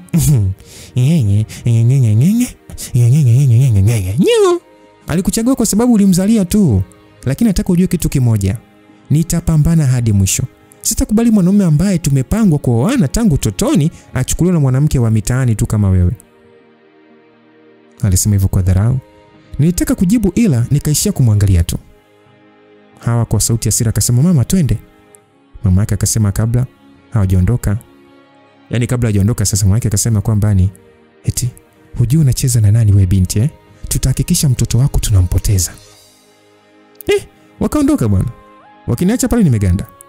Machozi akinitoka bila hata kutoa sauti. Jioni Yusufu aliporudi alinikuta macho mekundu kwa kulia. Akauliza Tasha kimetokea nini? Nikamwambia wamekuja hapa. Wamekuja kuniambia kuwa nitapoteza kila kitu hata mtoto wetu. Yusufu akasema basi sasa imetosha. Kesho wataelewa kuwa mimi si mtoto tena wa kufanywa mamzi. Wataelewa kuwa moyo wangu tayari una mtu wake. Pia tutaondoka hapa sio muda mrefu maana wazazi wangu wanataka kunipokonya kila kitu. Nikamuuliza Yusufu tunaenda wapi? Naumia sana mimi na kuharibia maisha yako. Yusufu alibaki kimya tu. Akasema Tasha, nataka tuondoke hapa kesho wala usiwe na shaka.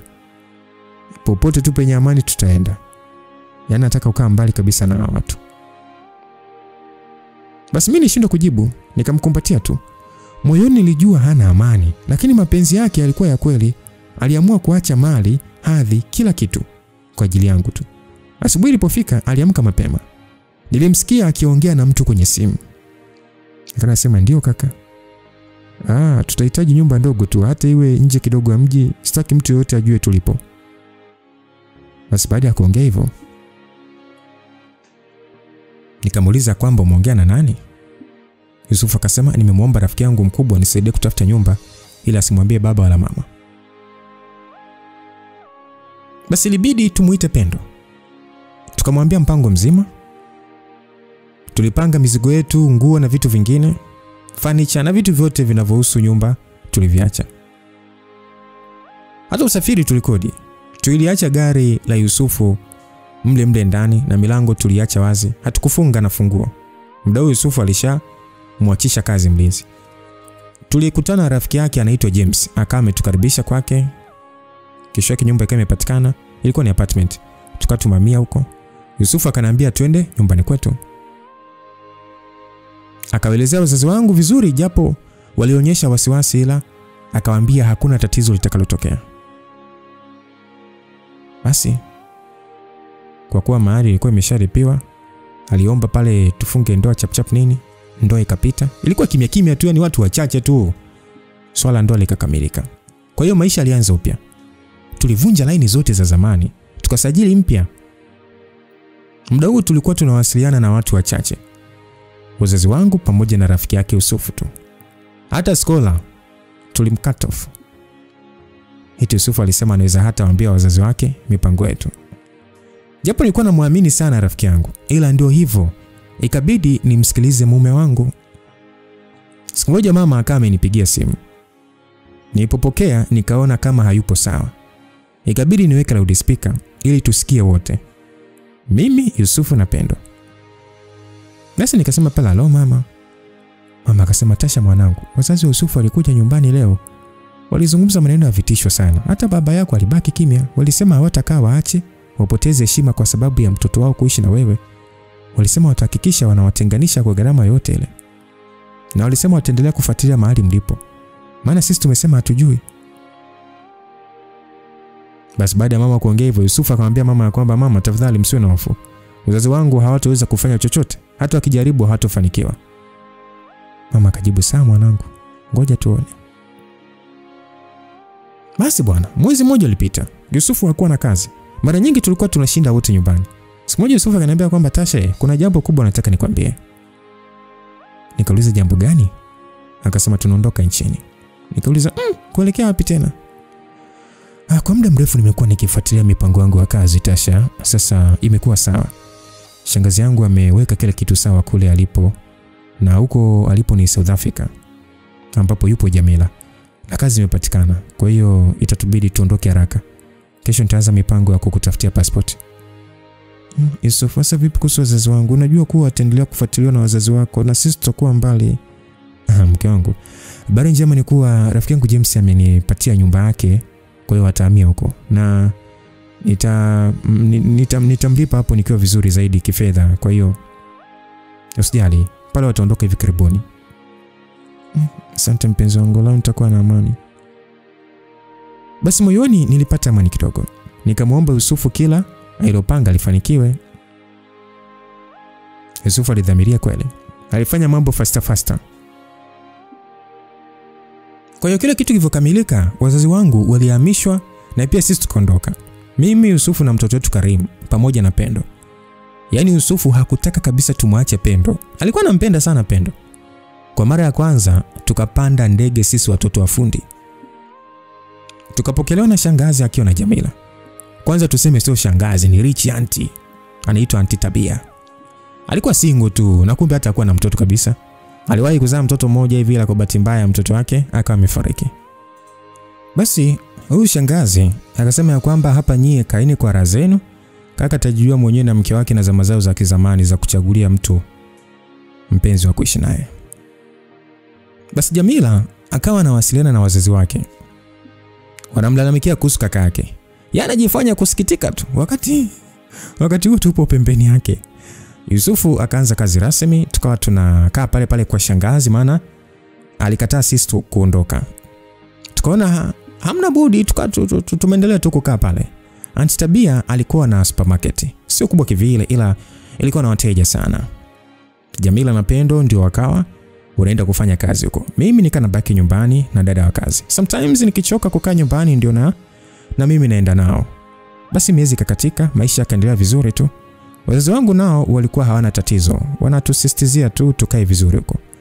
Tuliwatoa wasiwasi kuwa sie hatuna shida, kila kitu kipo sawa. Ilipopita miezi 6, mdogo wangu Pendo akawa amekuja kuniambia kuwa amepata mchumba. Ni mteja mzuri sana wa supermarket kwa Aunti Tabia, anataka kumwoa. Nikamuuliza kuwa anaweza kuwa kama Yusufu? Akacheka sana. Akasema sijui, ila mimi sijamdanganya kama wewe ulivyomdanganya Yusufu kuwa mimi ni mtoto akishua. Mimi nimwambia hali ya maisha kwetu, naye hana shida kuhusu hilo, anataka aende kuwaona wazazi wangu. Nikasema kwamba wewe, kwani ulishindwa kusema ndio au hapana mpaka uniseme nilivyofanya mimi? Basi nilimtia singi pale. Akasema dada nini bwana, lakini si ni kweli ulifanya hivyo? Nikasema wewe, hebu ukome. Haya, mlete huyo mtu tumuone kwanza mimi na shemeji yako kabla hatujajua tunampeleka kwa wazazi au la. Akasema kwamba ndo maneno dada, ngoja nimwambie, yani hata kesho ikiwezekana mumuone. Basi niliamua nimtaarifu Yusufu pamoja na Aunti Tabia. Wakasema haina shida, wala asiwe na wasiwasi, amlete tu. Siku iliyofuata ilikuwa ni furaha. Kama dada mkubwa nilitaka kumlinda Pendo, lakini pia nilitaka aenjoy maisha yake kama nilivyoenjoy mimi na Yusufu. Asubuhi ilipofika niliamka mapema tu, tukasaidiana pale na dada wa kazi kuandaa kifungua kinywa. Siku hiyo ilikuwa ni weekend, hivyo Yusufu hakwenda kazini na wengine wote wakawa wamepumzika tu kwenda kwenye biashara. Kwa hiyo tulikuwa wote nyumbani. Nilimwambia Yusufu ya kwamba Yusufu, leo mchumba wa Pendo anakuja, nataka tuangalie kama kweli anakubalika. Basi Yusufu katabasamu tu. Akasema haya mke wangu, tusimkazie tu, tusije tukaonekana kama baba na mama Yusufu. Nikacheka nikasema hiyo nao ni kweli. Huyo mtu mbona afiki jamani nawe Pendo? Nifamulizi hivyo Pendo akajibu kwamba dada, anaweza kuja muda wote tu, una haraka ya nini jamani?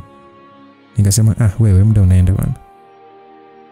Basi hatukusubiri sana. Dakika kama 10 hivi mbele, Pendo akatuambia ameshafika, anaenda kumfuata.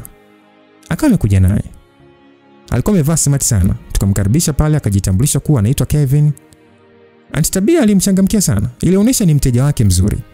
Alikuwa na staha, anaongea kwa nidhamu. Yaani kijana alikuwa na heshima. Yusufu akasema kwamba Kevin, Pendo ni mdogo wa mke wangu. Kwa hiyo kabla hujafika mbali, tunataka tu kuhakikisha mnajuana vizuri. Basi Yusufu alivyosema hivyo, huyo Kevin akasema kwamba ndio kabisa kaka Yusufu, nami nimekuja kwa heshima. Nipo tayari kwa taratibu zozote zile juu ya kumpata Pendo, na nampenda Pendo na nataka kumwoa. Basi mimi nishukuru kimoyomoyo. Nikaona Pendo amepata mtu anayejua anachokitaka. Aunti Tabia akasema karibu sana Kevin, na kujua kwa muda mrefu sana, una tabia njema. Kevin akasema nashukuru aunti. Basi ilipofika jioni, Kevin akaondoka, lakini aliahidi kurudi na wazazi wake rasmi kwa mazungumzo ya posa. Usiku huo mimi na Yusufu tulipokuwa kitandani, nikamwambia kwamba Yusufu, unaona dunia ilivyo Jana tulikuwa watoto wa fundi, leo tumependwa na watu wazuri kabisa. Yusufu akacheka, akaniambia kwamba Mungu ni mwema Tasha. Huu ni mwanzo wa maisha mapya. Basi nitabasamu nikamkumbatia. Baada ya wiki moja, Kevin alikuja na wazazi wake. Walikuwa ni watu wa Kenya. Tuliwapokea vizuri tu. Mama wa Kevin alisema kwamba tumetaka kwenda na nyinyi Tanzania tuone familia yenu, pia tuangalie uwezekano wa kupata uhusiano thabiti kati ya Pendo na Kevin. Kwa hiyo tumepata habari nzuri tu kuhusu familia yenu. Basi baada ya mazungumzo ya awali, wazazi wa Kevin walisema wanataka kuishi Tanzania kwa siku chache ili kuungana na familia yetu, kujua kila kitu vizuri kabla ya hatua kubwa ya posa. Yaani kujua hata pia kila mtu vizuri. Nikamwambia mdogo wangu Pendo kwamba Kevin na wazazi wake ni watu wema sana, umechagua vizuri. Pendo alitabasamu akasema nashukuru dada, lakini moyo wangu unadunda sana. Nikasema wewe unawaza nini sasa? Na hata hujakataliwa. Basi tuliwataarifu pale wazazi wetu, walifurahi kusikia hivyo. Mama akauliza kwamba kwani wanangu mnatumia mbinu gani nyie? Nilicheka nikasema hamna mama, nishani tu imetunyokea. Basi ilipangwa safari ya kwenda nyumbani Tanzania. Tulisafiri wote hadi Aunti Tabia, yeye na Jamila walienda kwa wazazi wa Yusufu kesho yake. Sisi tulibaki nyumbani pamoja na wazazi wa Kevin. Tukafanya mazungumzo pale. Baada ya wiki tu tayari Pendo akawa ameposwa na wao wakaomba waondoke kwanza, kisha itapangwa ndoa ifungwe lini. Sasa baada ya hiyo wiki ya furaha na harakati nyingi za posa ya Pendo, wazazi wa Kevin waliondoka wakiwa na furaha na walituahidi kwamba muda si mrefu wangetoa taarifa kwa ajili ya maandalizi rasmi ya harusi. Nilihisi mwili wangu ni mzito tofauti na kawaida. Nilikuwa na usingizi mwingi, kichefuchefu na harufu fulani hivi zilianza kunikera. Nilijua dalili hizo sio nzuri. Nilikaa kimya siku kadhaa. Nikanafuatilia mabadiliko yangu nini, lakini nilipohesabu siku moyo wangu ulinyong'onyea. Nilijiona hapa nishanasa mimba. Mtoto wetu wa kwanza hajafikisha hata mwaka. Usiku huo nikiwa nimelala kifuani kwa Yusufu nikamwambia kwamba Yusufu, naona kama ni kuna kitu nataka nikwambie hivi. Nini tena mpenzi wangu? Mbona unaonekana una mawazo? Yaani unajua naona kama ni nipo tena kwenye ile hali. Hali gani tena Tasha? Nadhani na mimba nyingine Yusufu. Tasha. Basi miezi mingine 9 kuteseka inakuja tena. Sasa unajua mimi mwenyewe nilikuwa natamani tu na mtoto mwingine. Hebu acha utani basi, mtoto wetu wa kwanza hata mwaka hajafikisha, sasa mwingine tena jamani. Ni baraka mpenzi, sio mzigo. Tutapambana tu kama zamani. Kama ningemuoa Hawa, nisingeitwa baba milele. Acha nifurahie bwana hizi baraka. Wewe kwa lazima umtaje Hawa. Sawa nimekuelewa mume. Basi kesho yake asubuhi Yusufu akaniambia twende kwao. Nilisita kidogo ila nikaamua nikubali. Tulipofika walitupokea vizuri tu. Mama yake alikuwa mnyonge sana na kusema wametutafuta sana. Walijitahidi mpaka kwenda kwa wazazi wangu, lakini walipewa taarifa kuwa walishama. Baba mtu naye akasema kuwa wameyumba kidogo kiuchumi baada ya kutenganisha kampuni yao na ile ya kina Hawa. Imewabidi waanze upya na jina lingine libadilishwe nini? Yote ni baada ya Yusufu kukataa kumuoa Hawa. So mambo akani magumu. Kampuni zikagawanywa bwana. Hivyo wanatamani hata Yusufu awepo kusaidia kukuza kampuni. Sasa Yusufu akajibu ya kwamba poleni sana mama na baba, lakini msiofu. Najua ni kipindi kigumu ila kila kitu kitaenda sawa. Kwa sasa mimi nina mkataba wa mwaka mmoja kule South Africa. Siwezi kukatisha. Maana nikiukatisha nitawajibika kulipa gharama kubwa sana kwa kampuni. Pia niwaombe samahani sana kwa kuharibu mipango yenu. Kiukweli nisingeweza kamwe kuwa katika ndoa ambayo siwezi pata mtoto. Sijui mali na vitu ambavyo nahangaika kuvitafuta ningekuwa natafuta kwa ajili ya nini na kwa ajili ya nani ikiwa siwezi kupata mtoto maishani mwangu. Basi baba Yusufu akajibu ya kwamba tunafahamu hilo mwanangu, tunajua unafanya kila kitu kwa ajili ya kesho yako na sisi tumegundua wazi tulikukosea. Kwa hiyo tunakuombea Mungu tu akupe nguvu. Pia binti yetu Natasha tukuombe sana msamaha kwa misunderstanding iliyotokea. Rasmi sasa tukuombe uwe na amani kwa familia yetu pamoja na mtoto wetu. Kwa hiyo tungependa mfunge ndoa sasa. Baada ya baba Yusufu kusema hivyo, Yusufu akasema baba, mimi na Natasha tumeshafunga ndoa. Na pia tunaishi South Africa kwa Auntie Tabia. Kwa hiyo nikuombe tu samahani kwa ajili yake. Hatukuweza ni kukuambia hatua ambayo ilikuwa imefanyika kuhusu swala la ndoa. Yusufu aliwajibu hivyo. Wazazi walikosa la kujibu. Kumbe ndoa ilishafungwa. Yusufu aliniruhusu nimtafute Skola sasa. Nikaa nimemtafuta. Alinisema sana Skola kwa kumtenga. Ilibidi nimuelezee tu hali ilivyokuwa na Yusufu hakutaka kuweka karibu na watu kwa muda ule. Skola akaniambia hata kama lakini yeye sio mtu wa kufanywa hivyo. Au tulihisi yeye ni msaliti. Basi ilibidi tu nijishushe nimuombe tu msamaha. Tulikosea. Skola alikuwa na kinyongo sana akasamehe. Tukawa tumeonana naye. Baada ya siku 2 tuliandaa mizigo yetu kwa safari ya kurudi South Africa. Tukiahidi wazazi kwamba tutarudi tena mara tu mkataba wa Yusufu utakapoisha huko South Africa. Sasa baada ya kurudi South Africa, wazazi wa Kevin walitoa rasmi tarehe ya ndoa. Tulianza rasmi maandalizi ya ndoa ya Pendo na Kevin. Nilihisi kama ndoto kuona mdogo wangu anafikia hatua ya kuwa mke wa mtu. Mimi nikawa na kazi ya kumsaidia Pendo katika mavazi, makeup na ushauri wa ndoa. Siku ya kwenda kujaribu gauni la ndoa, Pendo akaniambia kwamba dada, nakushukuru sana. Nakushukuru kwa kila kitu. Kama sio wewe nisingemfahamu Kevin. Na kama sio wewe nisingejua maana mapenzi ya kweli. Nikasema hiyo ndio maana ya kuwa dada. Nimefurahi kukua nawe mdogo wangu hadi ulipofikia hapa. Basi bwana, hatimaye siku ya harusi ikafika. Wazazi wetu hawakuja ila tulitegemea kuungana nao Kenya, maana familia ya Kevin walipanga sherehe ifanyike huko. Hivyo hapo lilikuwa linapita zoezi la kufunga ndoa tu. Wakati Kevin akimvika Pendo pete ya ndoa, machozi alikuwa yanatoka. Nilimwangalia mdogo wangu nikaona tabasamu lake lilojaa hisia. Baada ya mwezi mmoja tulisafiri kwenda Kenya. Wazazi wetu pia walisafiri kutoka Tanzania kwa ajili ya sherehe ya Kevin na Pendo. Ilikuwa ni sherehe kubwa sana. Ilifurika magari ya kifahari, vyakula vya kila aina. Basi mama alinifuata akasema ya kwamba, Natasha mwanangu, sasa nikiri Mungu amewatendea miujiza. Wote mmeolewa, tena mmeolewa na watu wema kabisa. Nilicheka tu nikamjibu mama ya kwamba furaha yako ndio amani yetu mama. Basi siku ya pili baada ya sherehe, Pendo akaanza maisha mapya na mume wake Kevin. Na mimi nilihisi kama dada nimefika mwisho wa jukumu langu sasa kwake. Maana Pendo sasa hivi ni mke wa mtu rasmi. Miezi kasogea, mimi niliendelea kulea mimba yangu. Yusufu alikuwa ananipenda maradufu, akinihudumia kila siku kama malkia nini. Ilipofika mwezi wa 9, nikajifungua mtoto wa kike mzuri sana. Tukamuita Subira. Maana tuliipata baada ya changamoto nyingi, lakini uvumilivu wetu wote ulitusaidia. Yusufu alinishika mkono akasema ya kwamba, Tasha, sasa familia yetu imekamilika.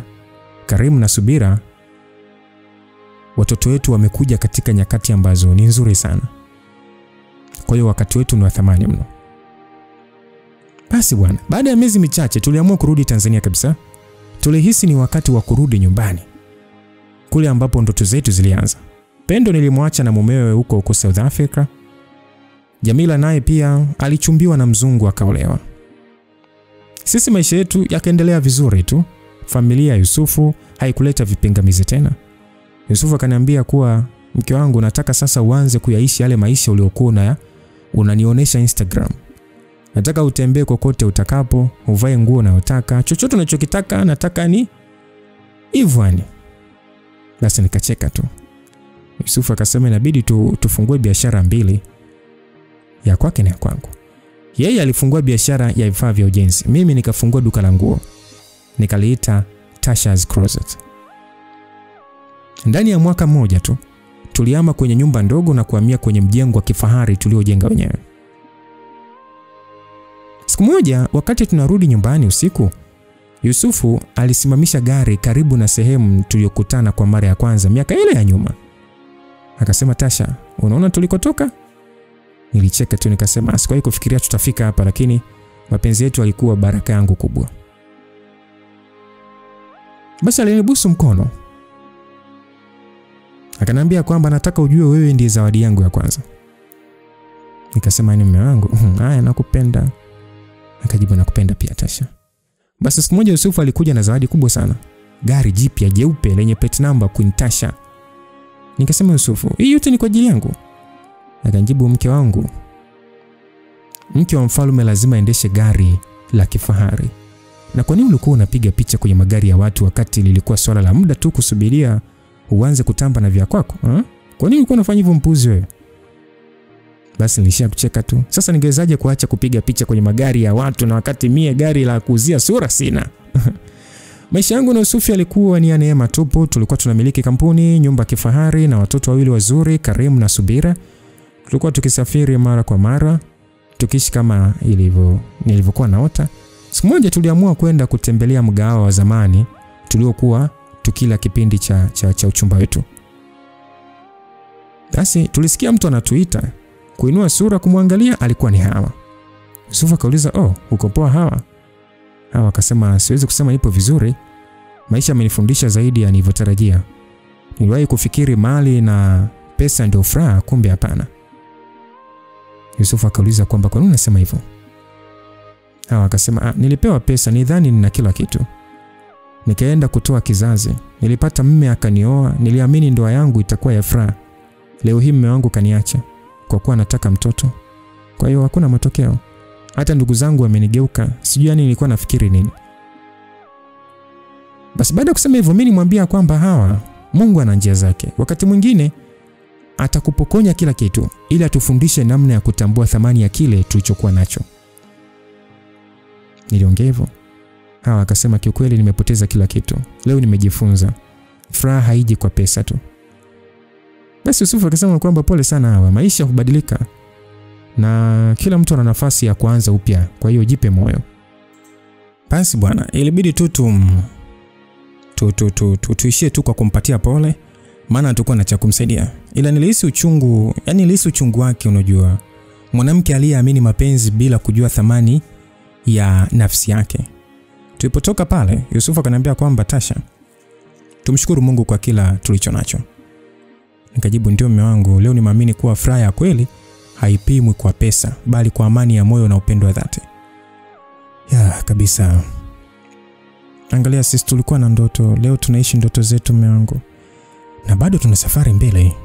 Kwa hiyo tuangalie familia yetu, biashara zetu na watoto wetu. Ni kweli. Basi siku moja nikiwa ofisini kwangu, nikifanya hesabu zangu nini za mwisho wa mwezi, simu yangu ikaita. Ilikuwa ni video call. Alikuwa ni Pendo. Nikamwambia, "Hey mdogo wangu, habari za huko?" Akasema, "Nzuri dada, mimi na Kevin tuko salama kabisa, lakini nimekuwa nikifikiria kitu kwa muda mrefu dada." Nikasema, "Kitu gani tena mdogo wangu?" Pendo akasema, "Nadhani wakati sasa wa sisi kama watoto kufanya jambo la maana kwa wazazi wetu. Unajua tumetoka mbali Tumeona wakiteseka kutulea, sasa tuko kwenye nafasi nzuri. Nataka tumjengee mama na baba nyumba yao nzuri kabisa." Nikasema, umeongea jambo kubwa sana Pendo. Nilikuwa na wazo hilo pia, ila sikuwa najua tuanzie wapi. Ila Mungu ni mwema sana. Basi tuliongea kwenye simu dakika nyingi, tukipanga kila kitu. Tuliamua kila mmoja wetu atachangia na tukaahidi kufanya kila kitu bila wazazi kujua hadi nyumba ikamilike. Yaani iwe surprise. Niliona nimshirikishe Yusufu, nikasema kwamba mume wangu tuna wazo na Pendo, tunataka kujenga nyumba kwa ajili ya wazazi wangu. Yusufu alitabasamu akasema, "Hiyo ndio maana ya kweli ya watoto wenye shukrani. Mimi niko tayari kushiriki mke wangu." Basi baada ya wiki moja, mimi na Yusufu tukatafuta kiwanja. Pendo akatuma hela na mimi nikaongezea tukanunua kiwanja. Tulipanga nyumba iwe na vyumba vitatu vikubwa pamoja na sebule, jiko la kisasa, choo cha ndani, store, parking na sehemu ya bustani nini. Kwa hiyo tukaanza ujenzi. Baada ya miezi 6 tu nyumba ilikuwa imekamilika kabisa. Sasa kilichobaki ni mpango wa kuwashangaza wazazi wetu. Tulipanga siku moja maalum, Pendo na Kevin wakaja kimya Tanzania. Wazazi hawakuwa na habari kabisa. Nilimpigia mama simu, nikamwambia kwamba mama, mimi na mume wangu tunawapitia twende mahali pamoja na baba. Mama akasema, "Karibuni wanangu, nimwamisi sana." Basi tukafuata pale. Tulipofika karibu tukawafunga vitambaa usoni. Nilimwambia mama kwamba mama, usiogope. Tunataka tu uone zawadi yako leo. Basi nilimwambia mama, niliona anaogopa. Tuliongoza hadi pale tulipojenga nyumba mpya. Tukawafungua vitambaa, wakakuta Pendo na mumewe mbele yao. Basi wakajua ndio surprise yenyewe. Tukamwambia hapana, tulichokuja kuonyesha hapo ni nyumba. Wazazi wetu walishukuru sana. Mama alitukumbatia pale, wote tulikuwa tunalia kwa furaha. Basi mama akasema, "Hata kama nitakufa leo, nimefurahi sana. Mungu awabariki wanangu. Awabariki pamoja na ume zenu." Tukaitikia amina. Basi mioyo yetu iliridhika kuona na sisi tumefanya kitu kwa wazazi wetu, msikilizaji. Na huku ndoa zetu na maisha yetu kwa jumla vinaendelea vizuri. Na ukipata chance, nafasi ambayo unaona kabisa hii ni nafasi ambayo unaweza kufanya kitu chochote kwa mama, kwa baba, fanya. Hawa watu wawili wakishatokaga duniani, hamnaga spare zao. Hata watu wanaweza kaja kujifanya, nitabakia kwa mama yako tu, usijali mama amefariki, lakini mimi mama yako. Huyo mama aliyekuja hapo sasa hivi anaweza kukaa nawe kwa muda fulani tu. Lakini mwenye uchungu zaidi ni aliyekutolea kiunoni na aliyekupitishia kiunoni. Tumeshaelewana hapo. Na hapa ndio mwisho wa simulizi, msikilizaji. Niseme tu asante kwa muda wako. Muda tulikuwa nami Lucas Lumbas, mtayarishaji KTFF. God be with you till we meet again. Bye bye.